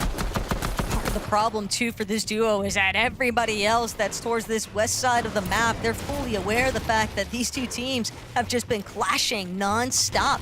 Since lobby number 1, Howley and Lusha have been trying to claim their stakes towards Riptides, but Zynox, Wolvax refuse to budge. They're not just gonna let this go for free. They know exactly what kind of goodies being able to sit on the vending machines, just too many advantages that both of these teams want to be able to utilize. Granted, it's obviously gone better for Howley and Lusha, but for Hydro and Keto, hey, we thought Wonky Land was already done and settled. Turns out, there's still teams that would like to try and claim it. Sky Jump, though, looking to push back. Keto, Hydro, only one more shot, and they're going to be able to find it. What really matters here, Takata, as exciting as it is to see a surprise contest, Skyjump and Momsy should be fine. Realistically, the math works out in their favor because they have consistently been making the end games. I don't expect them to get pushed outside of the top 8 from this one early departure from the lobby. But for Hydro and Keto, now they've got to convert. You found those 8 points off the eliminations, but can you make it towards a strong top 5 finish to put yourself into contention for consistency? Is it fine, though? I mean, Skyja Momsy, 180 points. The cutoff is 148. I wouldn't be surprised if they become the cutoff now going into the last match. And if the early game goes like it did here, this could be devastating for Skyjump and Momsy. Like you said, on the other hand, Hydro Kaido, though, they're feeling a little happy now, smiles on their face. No, they're not, brother. They have 44 points. What do you mean they're happy? Well, I mean, they just got 2 elims off the bat. They have one of the best POIs now. They're going to have loot. They're going to have mats now, obviously. The hard part is still not done. So we'll see if they can close it out in the late game. But Howley Lusha, we talked about it, Taco. They need to come out on top here. They've got to try and turn this around because the longer this fight goes, the less that either of these duos will have to work with. And the way that this fight also just keeps shifting further and further south. Howley, Lusha, finally going to be able to get the opening strike here, but it's onto a separate duo entirely. They opted to rotate and aggress Maldives and Likrex, but again, Howley and Lusha, they don't really have much that they can afford to lose. They have to make sure that they are finding consistent eliminations. 8 points, definitely going to help them out. No, this is a big start. This is a big start for them. They just have to focus more on kind of their standard game plan. They need to get matched. They need to get kitted up for the late game. They have the eliminations. Back over Savage Velo. The issue is they've always been kind of in that top 8, in that qualifying range, but it's been on the cusp of it. One bad game is enough to put them out. So if they're able to get a big one here in the second to last match, it could solidify a spot higher up. But if not, pressure's going to stay. They've only had one lobby, though, outside of the top 10, but this is where disaster strikes. Savage caught off guard. They pushed over towards that north side of Dark Dominion really early on. They wanted to try and build up their metal, but Ziffy injured. He just had other intentions. Now Velo left as a solo. Fortunately, it is so early into the game that they should be able to try and make a play for a reboot. It's just the repercussions of that kind of game plan delay, recovering all of that lost surge. It's gonna be a bit of a feat to overcome, but Savage and Velo, they can get it done. Making me a little stressed now, though. Howley Lusha back again in another fight. Looking like they don't want to slow down. A big shot was connected from Howley, but Lusha has taken shots, so it basically just evened up. They do have control of the vending here at Battlewood now, so the heals will be recuperated as well as the shields. But there's still so many teams in the surrounding area. Good amount of goal, but there's also teams there at that South Battlewood position that haven't been there from the start of the day. Everybody just doing everything in their power, pulling out all the stops to see whether or not that's going to be the difference maker in the leaderboard outcome. Sinet and Giddis, they're going to take a little bit more of a scenic route, completely away from everybody else in the lobby. They'll be opting for that dead side approach. Question is, did they manage to establish enough surge in advance to where that won't be kind of warping away at them? They make their entry into zone. Synox and Cone out. They picked up an Elim, but in the middle of the ocean, they'll find another one. West of Rip Tides. This is the team Chase that was this. kind of... Yeah, they chased this by a good amount. Professional swimmers, it seems. Badil and Zhu, last game did not go their way. 34th place, 0 eliminations. They were doing so well with a 7th and a 5th, but once again fell down early. I'm really hoping they can set themselves up for the last match. I mean, in 13th place. Currently, they're a little more than 30 points, or around exactly 30 points away. It's definitely still feasible for them to try and make a good push, sort of leapfrog and overcome some of those other teams inside of the leaderboard. All you need is 8th and above. As long as you can make it there and hold on to it for the last lobby, you will find yourself the Battle Bus ticket towards the Major 1 Summit LAN. And sure enough, Velo has been able to make the reboot play. But from the north side of zone, you have to know that there's going to be a lot of teams already boxed inside a slightly better position, so they've got their work cut out for them. Fortunately, they've done a decent job of the day. Like I mentioned, only one lobby where they actually fell outside of that top 10 range. If they can find another top 10 placement, they might just have done enough to confirm their spots for LAN. It's close, but it's definitely very possible. Looking quite bright, so this game honestly decides a lot for most of these players. Every one of these players has a quick sneaky play. Is coming a 3-2-1, and it will be a success. And that's what you want to see from a sneak play. You don't want the shots to miss. You want them to confirm. Nice elimination. But for Usku and Mags, chilling still inside of the storm. Still need a little bit more metal too. Lusha and Howley on the other end of things, they might just be the cutoff point. Even if you find those eliminations in Storm, it's another thing entirely to make sure that you can actually utilize it when you actually get into zone. Hang and walks. Didn't quite see exactly how this start kind of played out here, but seeing that they have one elimination on the board, I can assume it went quite in their favor. The issue I have is after that second place, they did jump up 30 places on the leaderboard, but then they only got 24th with 3 eliminations. I mean, it's not terrible, but this is a duo that needed some massive matches. It's so scary too, because with the consistent off-spawn fighting that's taking place between Nixie and Ping's duos. Now both of those teams sit outside of the top 8. You can see our leaderboard, our leaderboard leaders, Akira and Karama, they have been eliminated, but they have such a huge lead over the rest of the lobby. There's no real reason for concern. They have definitely confirmed their tickets to the Major 1 Summit LAN. We will be seeing them play against some of those other teams. Leave on that Saturday performance, but locking back in Game 5. See what happens next.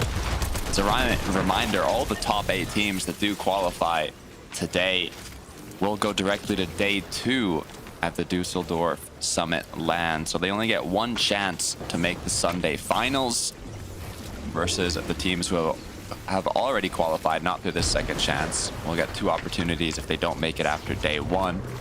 So I'm curious to kind of how the drop spots change up as that goes on. But for Zynox and Co, 4 elims to kick this off. They're in 30th, 56 points going into this game. Now just from the elims already bumped themselves to 72. One big end game could be enough. But it's going to need to be a top 5, top 3 performance, ideally. A lot of eliminations behind it. Merstash and Vanya sitting at just 44 points headed into this 5th lobby.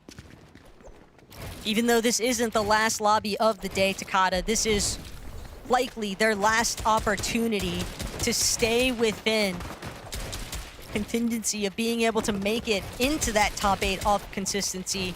They have to close out here with a top 3 performance. They need to find eliminations if possible too.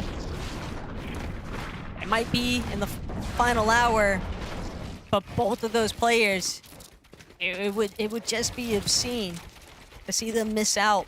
Still, it is a rather likely outcome based off of what's taking place here today.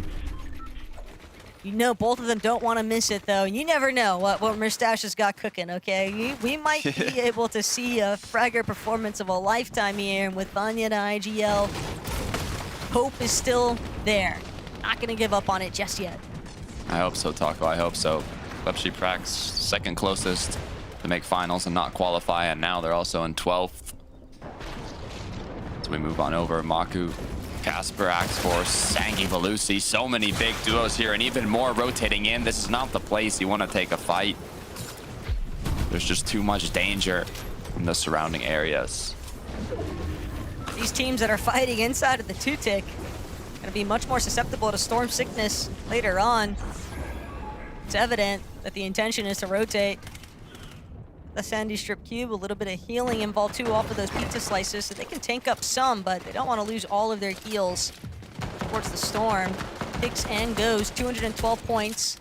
Currently in that second place position on the leaderboard. Another duo that's looking very likely to confirm their spot for Dusseldorf, but right now, gotta lock in here. Hardcore Kire. Got Haijo and Kido on the ropes here. Haijo and Kido got off to a bit of an explosive start against Skyjump and Mumsy, but that was just the beginning half of the battle. 1-for-1 exchange. Hardcore now trying to see if he can bring down Haijo with it, and sure enough, cuts things short for Haijo and Kido. As Hardcore and Kire managed to hold strong. The revive, no problem. But Haijo and Kido, that is a huge issue.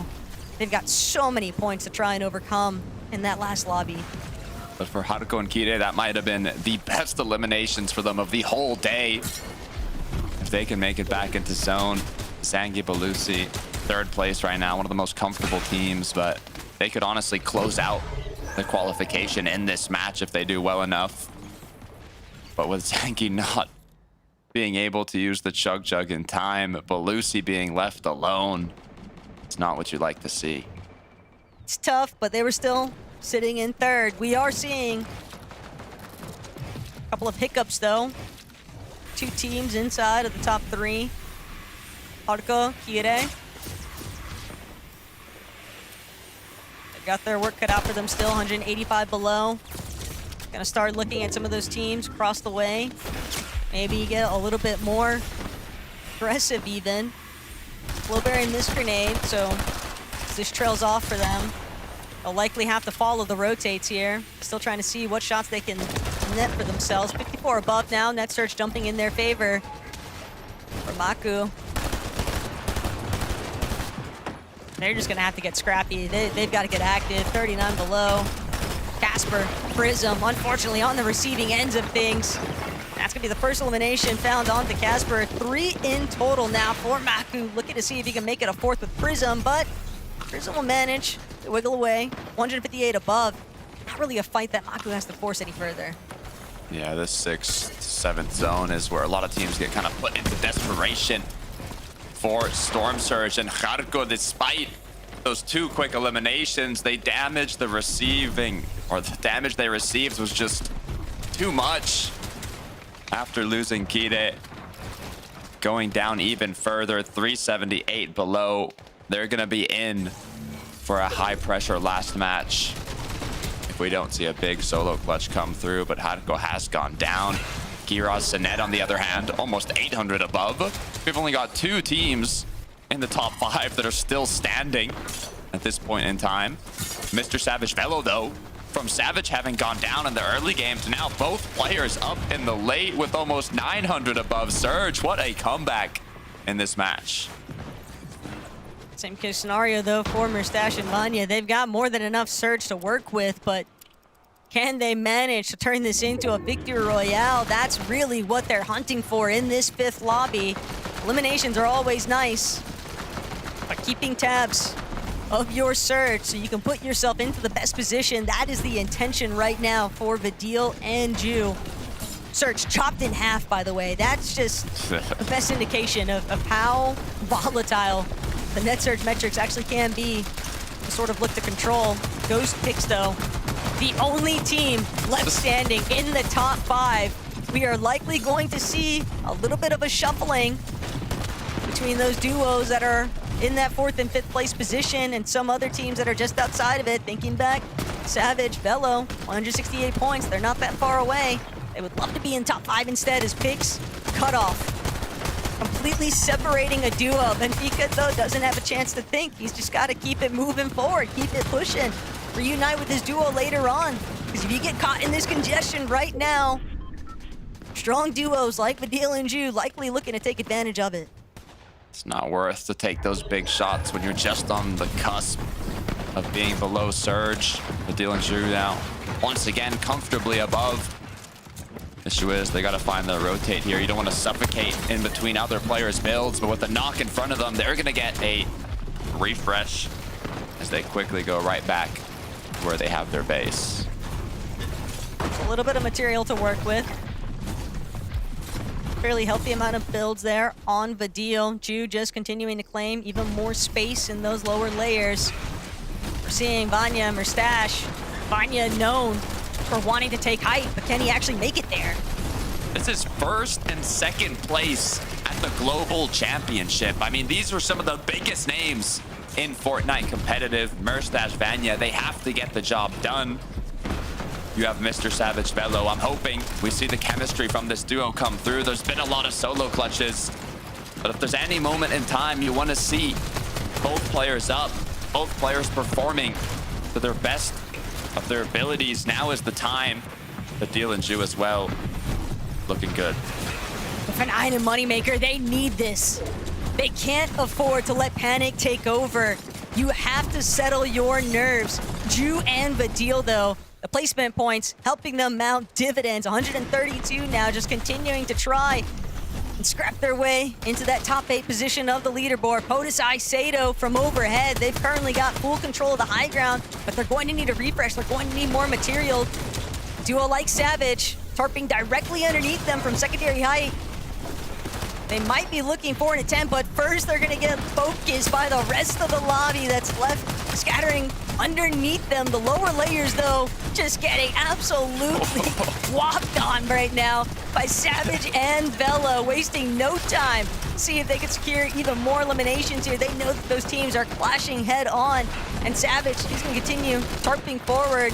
Velo probably moments away from dropping to look for some body loot here. But it's Merstash and Vanya. They've got 3 eliminations here, but Merstash, he's got nothing left to work with. They've been cleaned out of the lobby. A little bit of placement built up, sure, but they have so much to overcome in this 6th game of the day. Right now, though, Velo, elimination onto Lusha. That's exactly what they needed. More materials to work with, more of a buffer zone inside of the top 5 now. But Velo, he's not done just yet. It's gonna help Savage start to lead the charge here. Badil, Ju, also hoping that they can finish strong. Low mats, though, only 5 builds to work with. For 9 as well, left as a solo. Good news is he has more than enough materials. Savage has gone down, though.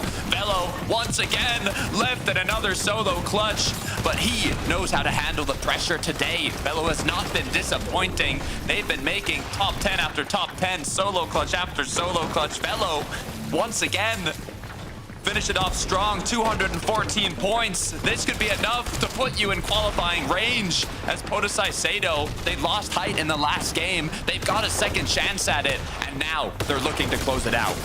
Velo realizes, though, he's been spotted by high ground. He's gonna have to try in 2 versus 1, but he can't hold on. Separate angles.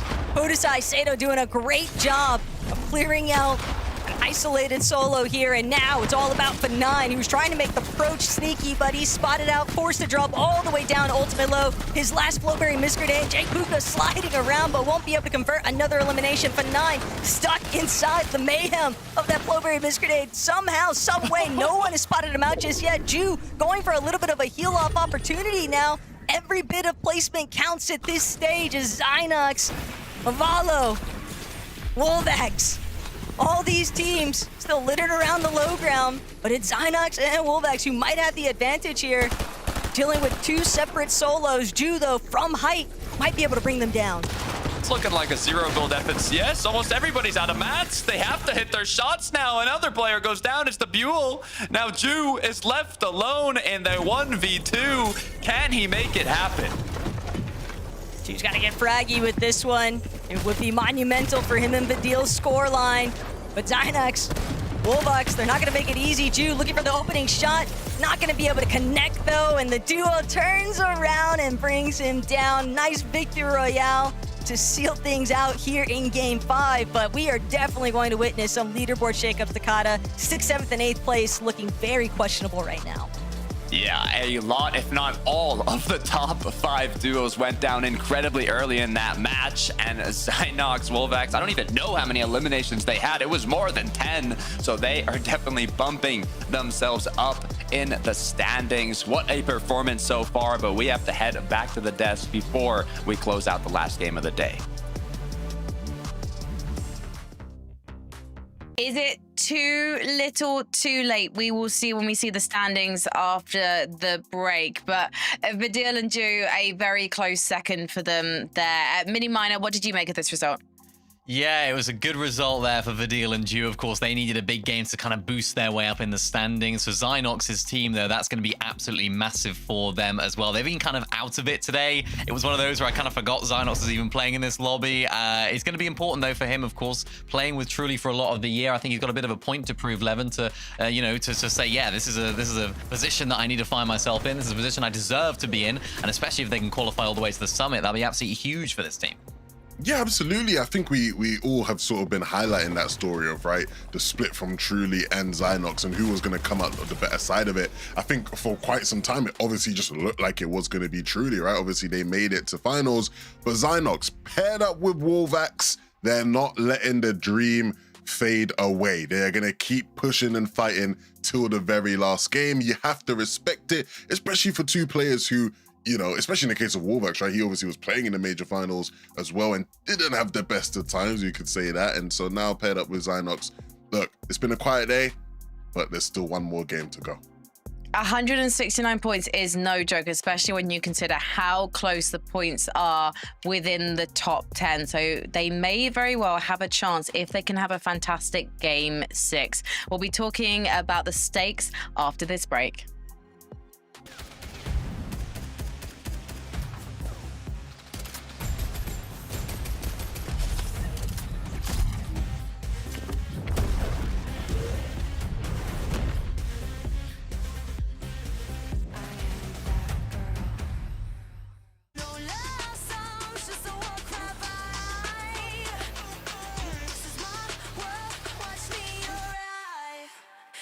Watch me arrive. Watch me arrive. Watch me arrive. Two teammates have his back. There's Nash. Gets the drop on Marion. Stays alive. They're targeting up Vanya. 3v1.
I got hit with that one low. I'm popping a med bit. Wait, short. Got 6 builds? No, max up. Wait, if you're mid, wait. 100! 100! Oh my god! Oh my god! Oh my god! And I don't know how to feel about it. You're not used to losing. Getting beaten? Not like this. These players are just so locked in. Could it be the milk?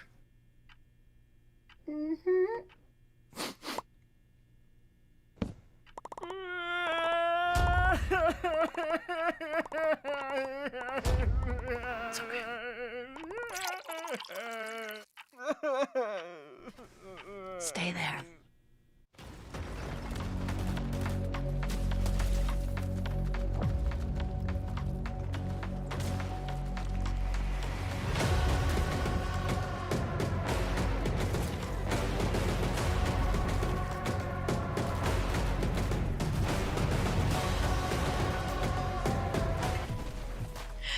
A reversal of fortunes in game number 5 here at the FNCS Europe Major 1 Second Chance Qualifier, because Akira and Karama, who managed to get 3 victory royales back to back, actually went out in 50th. They know they have already qualified for the Major 1 Summit in Düsseldorf. Meanwhile, for most of the other Duos here tonight, it's all to play for, and everyone has to have a fantastic end game in game 6 to know that they've booked their ticket. So let's talk about the big names on the leaderboard, because I have to say, looking at the top 8 guys, we're in for a banger if these duos make it to Düsseldorf. I mean, they're going to be joining some illustrious names already, but I'm so excited, especially to see that Velo and Savage are currently in 3rd mini-minor. Yeah, that's great for these guys. I mean, I'm looking at this top 8 as well. Look how close it is just for everyone. It's going to be a really exciting finish. But for a team that have had a really exciting finish to a lot of their games, these guys, I guess we could say Savage and Velo, but mainly Velo, have had a really, really good performance in the end game so far today. They've made consistent end games as well. They've had one bad game, and game in, game out, it just seems like the exact same story, Levin, just clutching up, solo clutching from Velo a lot of the time as well. But I think this game was a little bit more from Savage as well. It's nice to actually see him making these end games and growing into it too. Yeah, I've not been able to check the solo point numbers, but I wouldn't be surprised if Velo was leading the day. He has really stepped up to the occasion, and that's what you want from these new talents, right? We've been bigging them up, hyping them up all season. Is this a new era? Is this a new generation? I think Velo very much wants to be a part of that. No remorse being shown today in the lobby. And another good game like that one, and they will be, you know, booking their tickets to Düsseldorf, or booking their flights, eh? I'm really excited to see where Velo goes from here. I'm also excited to see that Podesai and Sato, after a really disappointing start to this lobby, have picked up the pace in the second half, Levin. They are making end games, they are taking height, but can they take it once more when it matters most in game 6? Yeah, look, a great game for them, and a game that pushed them into that qual range. I'm almost going to say slightly disappointing, though, because they had height. and he just couldn't really do anything with it, right? So you can see here, Sato went down with 0 eliminations, and you're gonna see the same thing actually happen with Podesai. Podesai went down with 0 elims. They had a 6th place 0 elim game. Again, it's enough to push them up and get them slightly more comfortable, but like Minnie highlighted, the margins are still so tight. Hopefully, you would have wanted them to capitalize a bit more in that game when a lot of their top competitors were out of it and they're up on height. But all in all, I like what I'm seeing for these guys. The momentum is there. Big last game here now, and we'll be rooting for Podesai to get it done. Well, I think they have a good chance as well. Remember, they're sort of uncontested at the north side of the map, just to sort of the east of Frigid Fortress, right? So, you know, their early game's looking solid. You can see that with the lack of eliminations as well. They're able to find their surge tags in a good way, not take too much damage as well. And even in that end game, they had height, they had a good situation. I think it was Sato there that dropped down a little bit, ended up being a little bit too split and got caught off guard. So if they can avoid that happening in this final game, get another sort of top 10 situation, they should be just about fine. Well, we managed to see another one of those clutches that Vidil is known for in the last game, although it was Ju who found himself in the 2v1 situation. Interesting to see that these guys are representative of the lobby tonight, though, Levin, and the fact that they've only got 13 eliminations 5 games in. Obviously, they're not the only ones, but I'm wondering if they're going to have to step things up and take a few more chances in this last game. Well, I'd say this is one of the teams I feel really good about, just as far as, again, what we've seen from them today. I think regardless, you know, both of these players are capable of stepping up when needed. But they've been really, you know, there's been some great teamwork, I think, from them. And, you know, Minnie, one of the worries you always sort of see with teams that sort of join together for these formats, what a shot that was, by the way. Sato had no chance. Is, you know, maybe people not being on the same page, right? The chemistry not quite being there. But I think for these guys, it looks a lot better than what we've seen from other people in the lobby. Yeah, it's a great point because I think, of course, Ju was making the finals, the Major 1 finals here just last weekend, and I think they had a few issues, him and Cantry there. I think there was a few chemistry issues. They kind of got on each other's backs a little bit, and the chemistry within that duo wasn't great when it came down to it. I think they got 40th or something in the end. So the fact that he can sort of put that behind him now, new teammate coming in with Vidil, I'm sure Vidil will be really looking to be really promising this competition as well, because he's just in form as well. So the combination of both of those stories kind of makes sense in this duo, and it's nice to see it sort of coming to fruition here. Yeah, and they've got the motivation of the potential to play it in front of a home audience in Düsseldorf. Don't worry, guys, I'm going to practice saying that one so many times in the next few weeks. Let's take a look at the leaderboard, because as we've already mentioned, it's really close in terms of points right now, and anything can happen after this game. Nothing is guaranteed apart from Akira and Kurama basically already booking their spot to Düsseldorf. So we could have some movement even within this top 20, this page 2 mini minor. Yeah, it's really, really, really close. I mean, we saw Zynox have a good game right there. That boosted them up massively into that top 10 as well. You see Alva Harlow and Jake Buka there moving up 10 spots. So it's so close. These off spawns are going to matter even more. These end games are going to matter even more. And for the teams that are in and around maybe between sort of 8th and maybe 15th, if you have a good game here, you could definitely find yourselves at the Major 1 Summit here. So guys, this is it. There's no third chance qualifier. This is the last game before we find out the final 8 duos that are going to be representing Europe at the PSD Bank Dome in Düsseldorf. So Taco and Takata, let's find another winner. I'm excited, but I'm also stressed, especially for duos, even some of them that are in the top 8. I mean, Skyjump Momsy, they went down basically off spawn in the last match. They've been in the top 8 throughout the whole day. But if they have a repeat of last game, they will literally not qualify. I think they would mentally implode if they had a repeat of the last game, because it would just be way too reminiscent of what happened to them in the actual Major 1 finals themselves. Keep in mind, Takata, they were right there on the cusp. So can they do it? Can they close it out? We'll find out here in Game 6.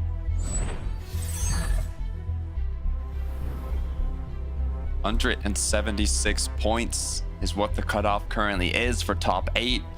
It's going to change a lot in this last match, though. If you're in the top 8, you're just trying to play as consistent as possible. If you're one of the teams that's more the middle end of the leaderboard, Glubshy, Prax, Truly Gonzo, Vito Dexy, even some a bit closer up, everything is on the line, just like for Howley and Lusha. They don't want to go to Riptides. They're just going to take the aggressive marks off of the battle bus. A little bit too dicey for them to want to put their fates into what might happen with that consistent off spawn. But just because you find a knock doesn't mean you're able to get the elimination after the fact. And New Sanctuary just has so many more visitors. This is going to be a very messy off spawn for more parties than just Ali and Lusha. And right now, nobody can feel safe. Nobody can feel settled in. Kilba, Farhawa, trying to see what they can do for a recovery point. But the lifeline, it's looking grim right now. Kilba won't be able to escape. And that's the end of the line here for Kilba and Farhawa. One of the first duos that are going to be eliminated from their opportunity to try and make it to Dusseldorf last minute. But Lusha, Ali, not out of this just yet, still in the thick of it. Lusha on his last two legs here, and he won't be able to make it out. Matre, Siley playing spoiler right now. Howley, where are you at? But even if he wants to play backup, he's lost most of his shield. He's just gonna look to try and take the porta potty out of here. No, doesn't get the chance, went too far past and fully trying to escape.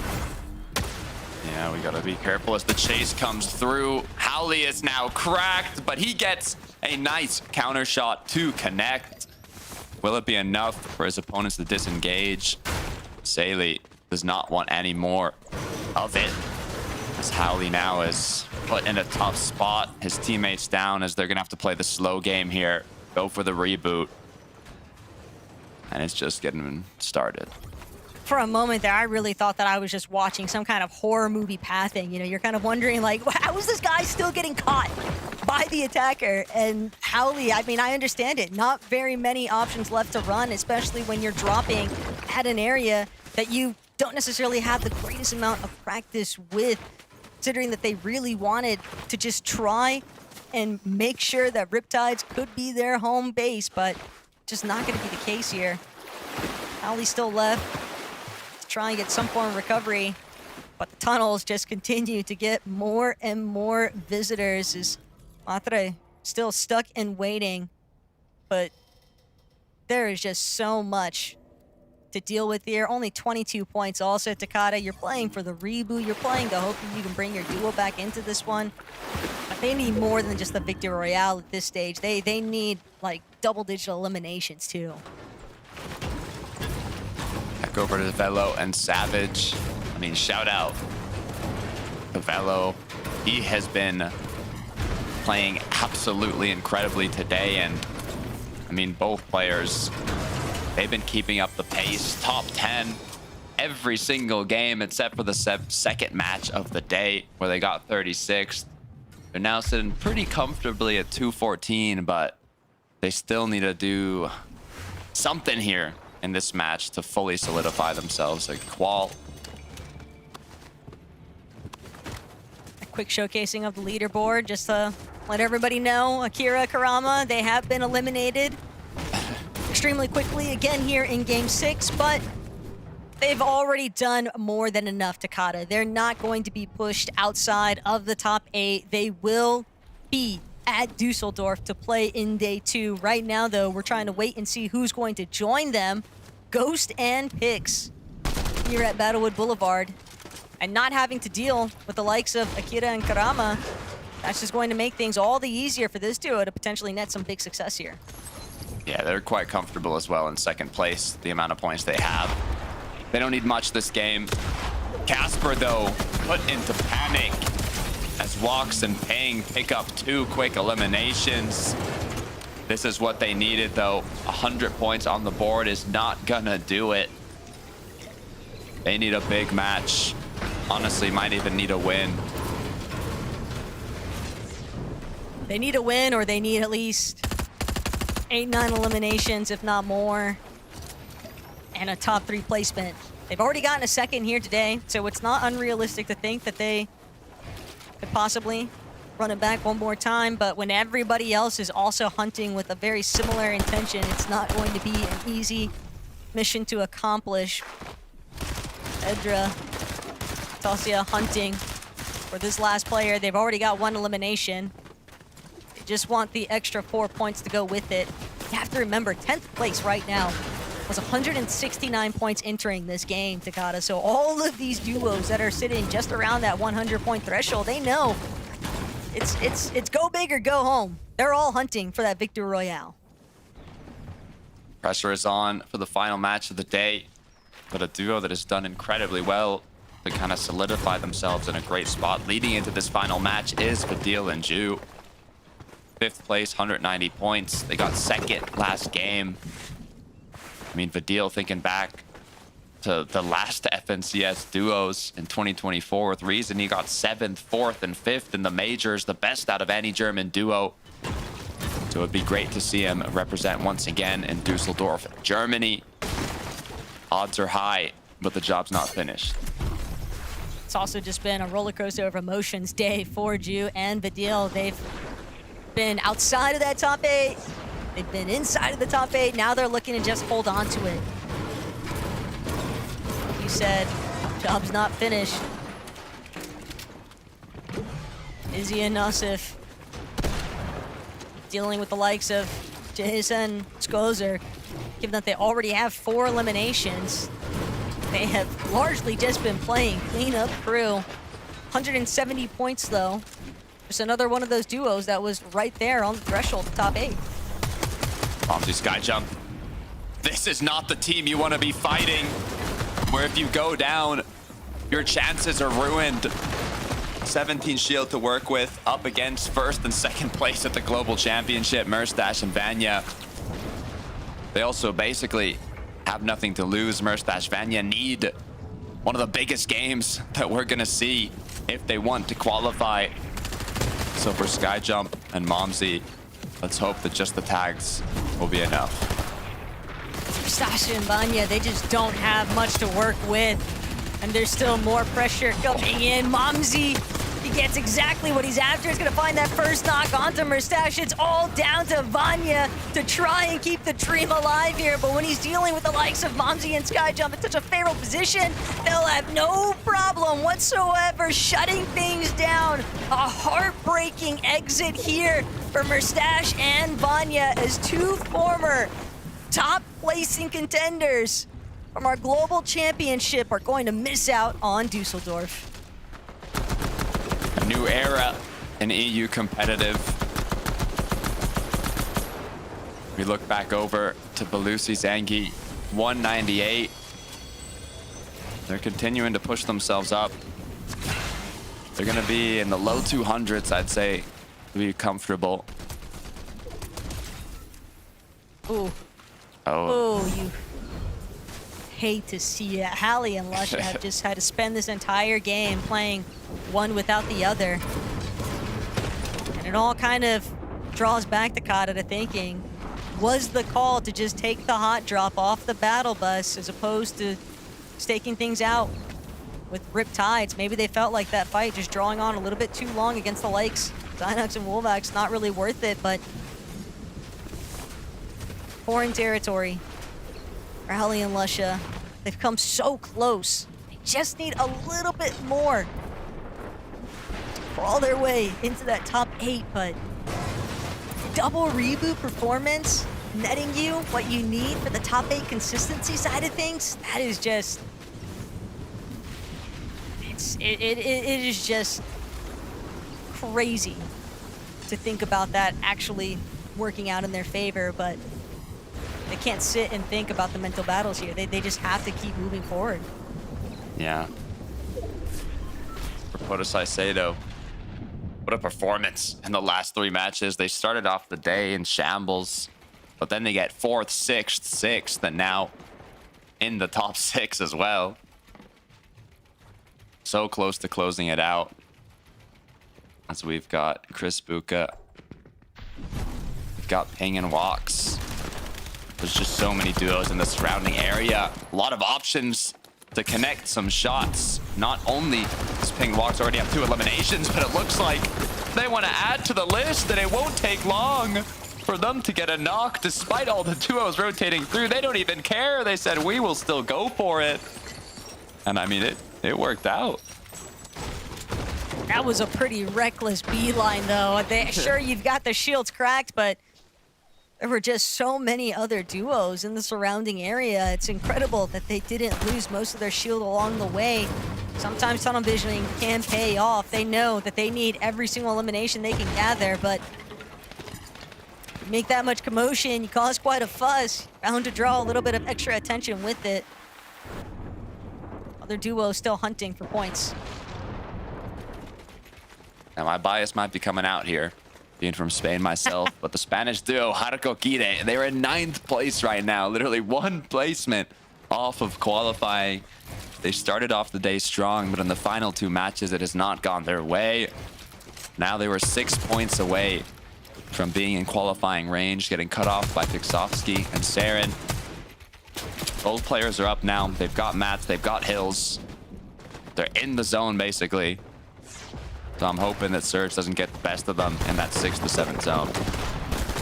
They're hoping for an easy fight, but so many other teams are just so desperate in front of you. Kire incredibly low, going to be forced to fall back, but that just might be the green light right now for Wavy. Haruko, throw some heals towards his duo, Kire. They have so much space claimed. Probably their one net positive here. Specs and Wavy are not interested in trying to force this engagement, but it's only 8 points here, Takada. Oh, no. Mathematically, 200-point dream, Taco. 200-point dream. this is largely a play for experience. Still a lot that can be gathered in these kinds of circumstances. The hopes for Dusseldorf, though, they could play spoiler big time for Haruko and Kire. Sinet Giraz, 162.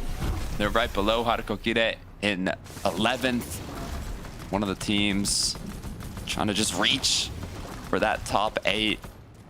A solid end game will be more than enough. It doesn't have to be the best end game they've had today either, just a decent match. Bingen Walks, on the other hand, they need a big game. 100 points at least.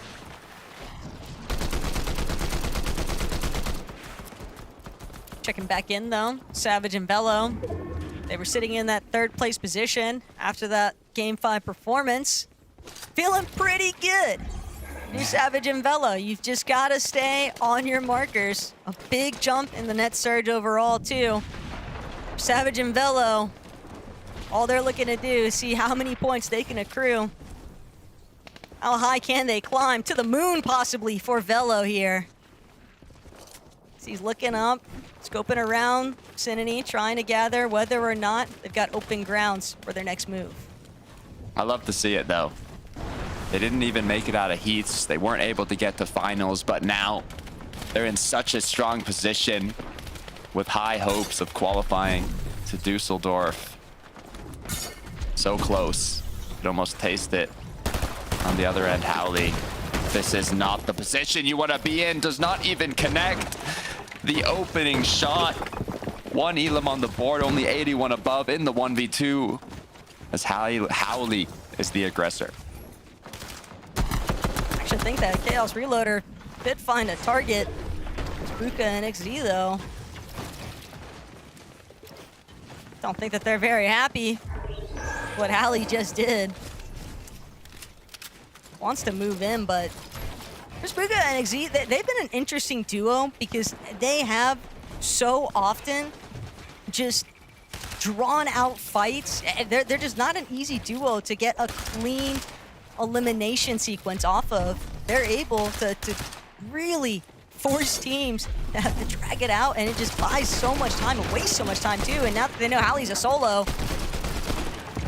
they knew he needed that damage, but now they're looking to try and shut him down entirely. They might just do it. Howley actually put them into a pretty awkward position now as they sit underneath, but they will manage to convert Chris Buka in the eliminations. Now going to mean that Howley and Lusha are officially out of it. Sinet and Giraz, they're not in yet.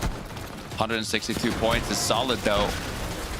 Issue is, this is the most difficult section of the match in terms of having a net positive on your surge. Just 57 above, but you can see how quickly it goes below. They've got some initial tags on players rotating in, but they're gonna need way more. More importantly still, they're trying to make it into the placement points portion. Teams still need to go down. Players still need to drop before Sinet and Gires are able to really even start factoring in.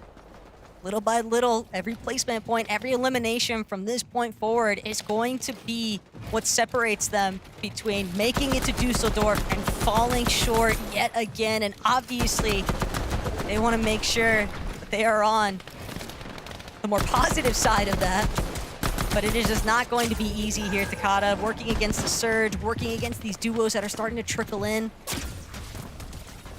You also don't want to draw too much attention from the rest of the lobby and get focused yourself. Don't even think they have shields at all. So they are running out of time, forced to overdrive themselves in, but Gyros is going to get knocked. Surge has actually changed to above, but Sinet now getting cracked, quickly dropping down. Just 53 builds to work with, 4 above now, no more heals. 59 HP is where he's gonna be stuck. That is just so tragic for Sinet and Gires. Moneymaker and Fanai, they were just ready for it. They looked back, they knew, and now Sinet, dreams cut short here for yet another duo in this lobby. All the while, more positive note here for Savage and Velo. They're sitting 304 above, still at 214 points. Don't need to do too much though. You just need to play it smart, play it safe. Ju and Vidil though, they don't mind getting a little bit flashy if they must, but ideally they want to just look to push teams back, take advantage of any players that might be a little bit more hurt than they are. They would definitely like a refresh though. Yeah, looking to see how they can plan this next one out. The job is not done yet at 194 points. They still need to get a little bit more to confirm it. Fellow Savage, despite the zone pulling far from the drop spot, they've still managed to be 400 above. They've done it when the zone pulled to them. They've done it when the zone pulled away. The consistency today has been incredible, and I'm hoping to see it end that way as well. If Savage and Velo actually confirm their spots to Dusseldorf here today, Takada, it would be insane to think about the fact that Velo, he hasn't even played in a grand finals ever for FNCS, and yet he might be participating at a LAN, okay? That is a pretty insane metric to factor in. But that's a whole different can of worms for Savage to try and help his duo overcome when the moment strikes. Because right now, they just got to lock in, make sure they can even stay within the top 8 in the first place. Look at the draw right now for Harko and Gires. Looking a little bit rough here. Trying to break some of these pre-existing builds. Vidil, Ju, mid layer. Teams all around them. Vidil trying to get through. Open up the edits. A little bit of a fumble here. That might be the difference, but they still have some points. Placement is ticking in. Vidil, you've done it once. You nearly did it twice during heats. Now is your moment to really shine through and represent exactly what kind of history you are trying to preserve with the qualification spot to Dusseldorf. For Haruko as well, the job is not finished. The issue is only 3 builds are left. Pop the last mini. Savage Velo in a much healthier position, as now they're choosing the Pizza and Storm. They'll be having their pizza party as Haruko's trying to find his way to ride the wave backside of zone. Going through previous tarps, seeing if he can find another solo knocking on his door, but the issue is, from our perspective, it's all duos around him. Vidil is going to be one of the other solos. 28 builds to work with, both players, everything on the line. Vidil also with a couple of splashes, but he's got a duo breaking down the wall in front of him. 202 points, will it be enough? He needs players like Arco to be sent packing, and sure enough, Spanish Flame, it's been doused out entirely. Brax and Glubshi, if they can win this lobby out, Takada, that might just be what it takes to put themselves inside of that top 8. Savage, Velo still working their way through secondary height, spending that time inside of the storm, taking up more placement with the pizza. It could be the real difference maker here today. Skyjump Momsy, they felt the stress in the last match, but now making it to the end game, they're getting closer and closer to solidifying themselves a spot at Dusseldorf. I'm starting to get excited as Savage's been dropped down. Velo's still up as well. They pick up An elimination, 240 points. It looks like they might be doing it. This is it. Velo, These I would guys say the should be most set. deserving player of qualifying right now. And they have it, Taco. Velo was looking to reestablish his pride more than anything after everything that took place. But Brax, Glubshy, spoiler on height. Glubshy gonna be able to strike back. Moneymaker, though, still looking to try and hold things strong. Whoever manages to stay on top here, as a solo even, might be a little bit of a settling. The team's underneath, but the zone's not pulling back. Moneymaker's not gonna get the break he was hoping for. He's just gonna have to keep things moving forward. Podesai dropping layer by layer. Still sitting in the middle ground. No one to try and intervene just yet. Savage, Velo, yet another elimination. 3 in total. This duo has done enough here, Takada.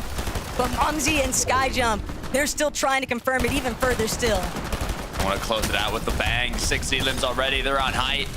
Not at a single duo looking like they want to contest them.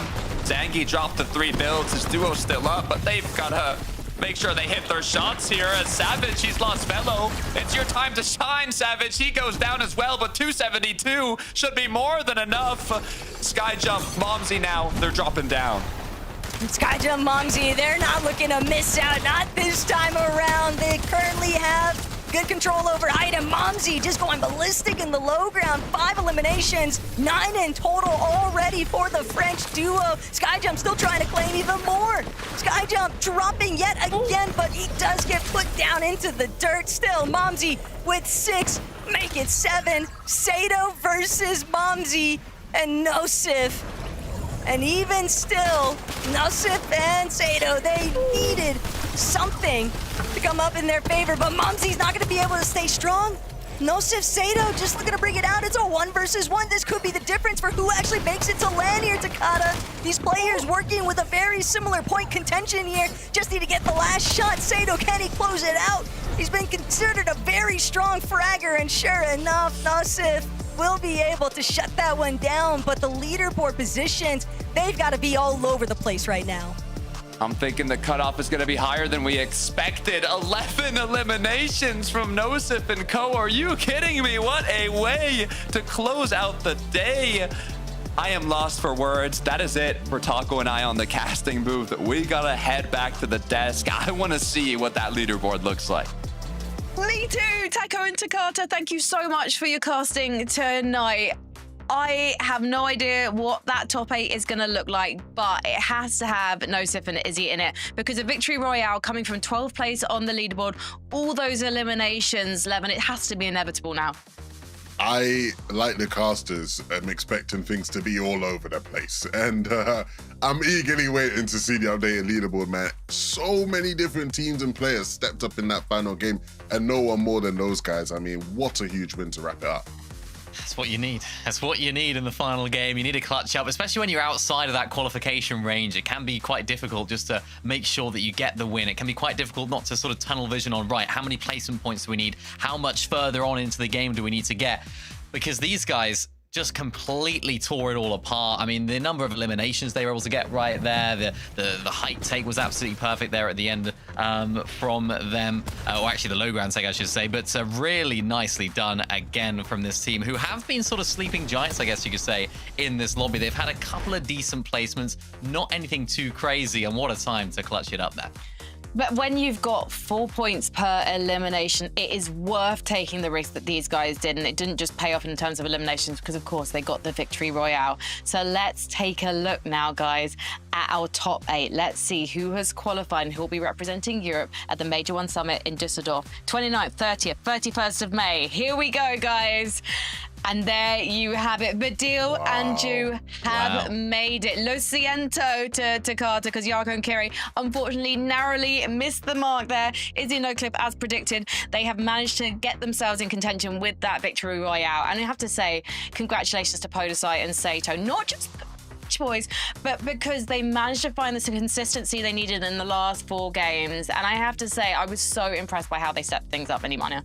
Yeah, really, really impressive. I mean, I'm just sort of looking at the sort of distribution as well. It's sort of like the best and the rest. There's like 60-point difference between 7th and 8th. I mean, Vidil was solo clutching there at the end. Of course, we saw Yako and Kire's team solo clutching, and it didn't make too much of a difference in the end. Vidil managed to stay alive just long enough, but luckily for him, the other team went down. So it's a big, big difference between some of the best teams in the lobby here and some of the teams that just about missed out. But for the likes of Ju and Vidil, really excited and really happy to see these guys qualify through, because of course they're German, so all of the German fans have another German legend to watch on LAN.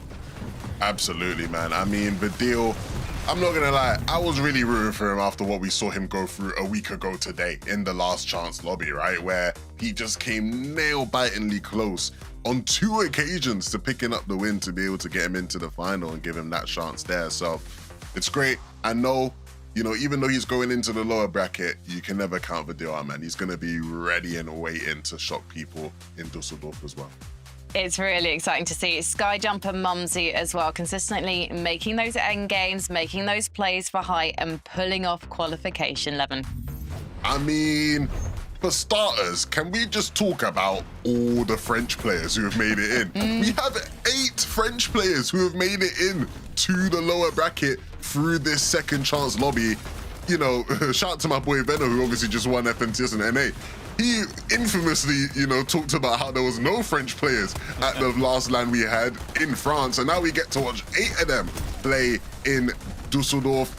Mumsy and Skyjump, though, are going to be 2 of the most formidable of that bunch. I mean, these guys have showcased in, you know, across this season why they are a top team. Of course, 1 spot away from qualifying through the major finals and making it into the upper bracket.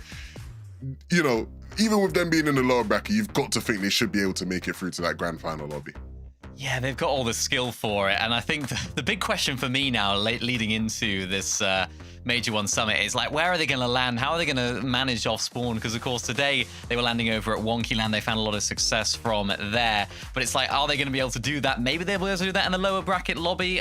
Maybe they won't. It kind of depends on who ends up qualifying through. But for them, they've got a little bit of time now. They have a target. They have a goalpost to aim for. And for them, that's trying to find a drop spot, try and find something that works, and find something that sticks for the summit. I'm really excited to see Mr. Savage and Velo have made it. Now they're going to get lots of practice together, put the work in, as I said earlier today. And I'm just excited to see this new era of controller players as well, because Velo is the MVP for me of the evening, Levin. Yeah, I mean, looking first things first, we get to see Mr. Savage on LAN, man. Oh my goodness, you know, I was worried in EU that we were losing recipes and that, you know, all the old titans were being phased out, but we get to hold on to the 200, Mr. 200 IQ, our icon, our EU competitive icon, Mr. Savage gets to play, and Velo, who is put on a show. Velo, wherever you are right now, take a bow. You deserve it, man. Everybody needs to be clapping it up. W's in the chat for Velo, because he was so impressive in so many moments today, Manny. Well, we've still got more second chance qualifiers coming up in a bit. Obviously, North American Central is coming up in a couple of hours. But let's take a look at who has qualified so far for the second chance qualifier. We're going to be seeing these names play on the second day, the Saturday in Dusseldorf. They'll be joined by the 25 lowest performing duos who are playing on Friday. And then we'll have our top 50 playing in 8 final games on the Sunday to decide our first Major One Summit champions, Mini Minor. Yeah, it's going to be exciting. You know, looking at the names that we've got on the screen, even over in Middle East right there, QNDX and Phantom, 2 names that I was surprised at when I was looking at those sort of results. They didn't, of course, make it through, and I was really shocked to see that. So even on some of the other regions, we've got some big names coming through into that lower bracket as well. And just to sort of pick up on the Savage conversation, I remember in 2023 Globals, he was playing with Vidil, and I'm pretty sure they won a game in that lower bracket, or they won the overall day, I should say, in that lower bracket. I'm sure they won a game in there as well. And then ended up qualifying through as well. They had a really, really good lower bracket day. So to see both of them back in a lower bracket format, but on separate teams, it's going to be really, really exciting. I can't wait, guys. By the way, if you're wondering about who's going to qualify for NA West, I have a feeling that Mr. Jacob PR might end up doing a watch party for that one. So make sure you're following him on social to see when he is going to be streaming. We have got Fortnite Reload Elite Series coming up before we head to Dusseldorf. That's coming up in a couple of weekends' time, so keep your calendars open and available for that one. But looking ahead now to the Major One Summit, now we know who is going to be playing 11-2K. Are you ready? Always. Always. I don't know if you're asking me more than that. Just, I'm ready. Yeah. I mean, I am He's ready. ready. Yes, he is. Yeah, I am. And Mini Miner, I don't know how to cue the dad jokes. I know we got the Cheese Louise in the last show that we thought would be our last FNCS show before we head to Dusseldorf. But are you cooking up anything special? Not for today, but for Dusseldorf maybe. We'll have to see. Yeah. We don't want to overdo it here, you know. We don't want to get people to think that's all I talk about. But no, who knows, there might be something for Dusseldorf. I think the game's quality will take over. I think the excitement of the weekend will take over. And now the fact we actually have 3 days of competition rather than 2, it's going to be even more electric, even more exciting. So yeah, if you haven't got your tickets yet, but as a fan, of course, make sure to come along. Yeah, we can't wait to meet you guys in Dusseldorf. Keep it locked in for the next couple of hours because then you're going to see Zeke and the gang bring you the NA Central Second Chance Qualifier. Remember, there's no third chances. As for us, we will see you in Dusseldorf. So for now, please, let's sound that horn.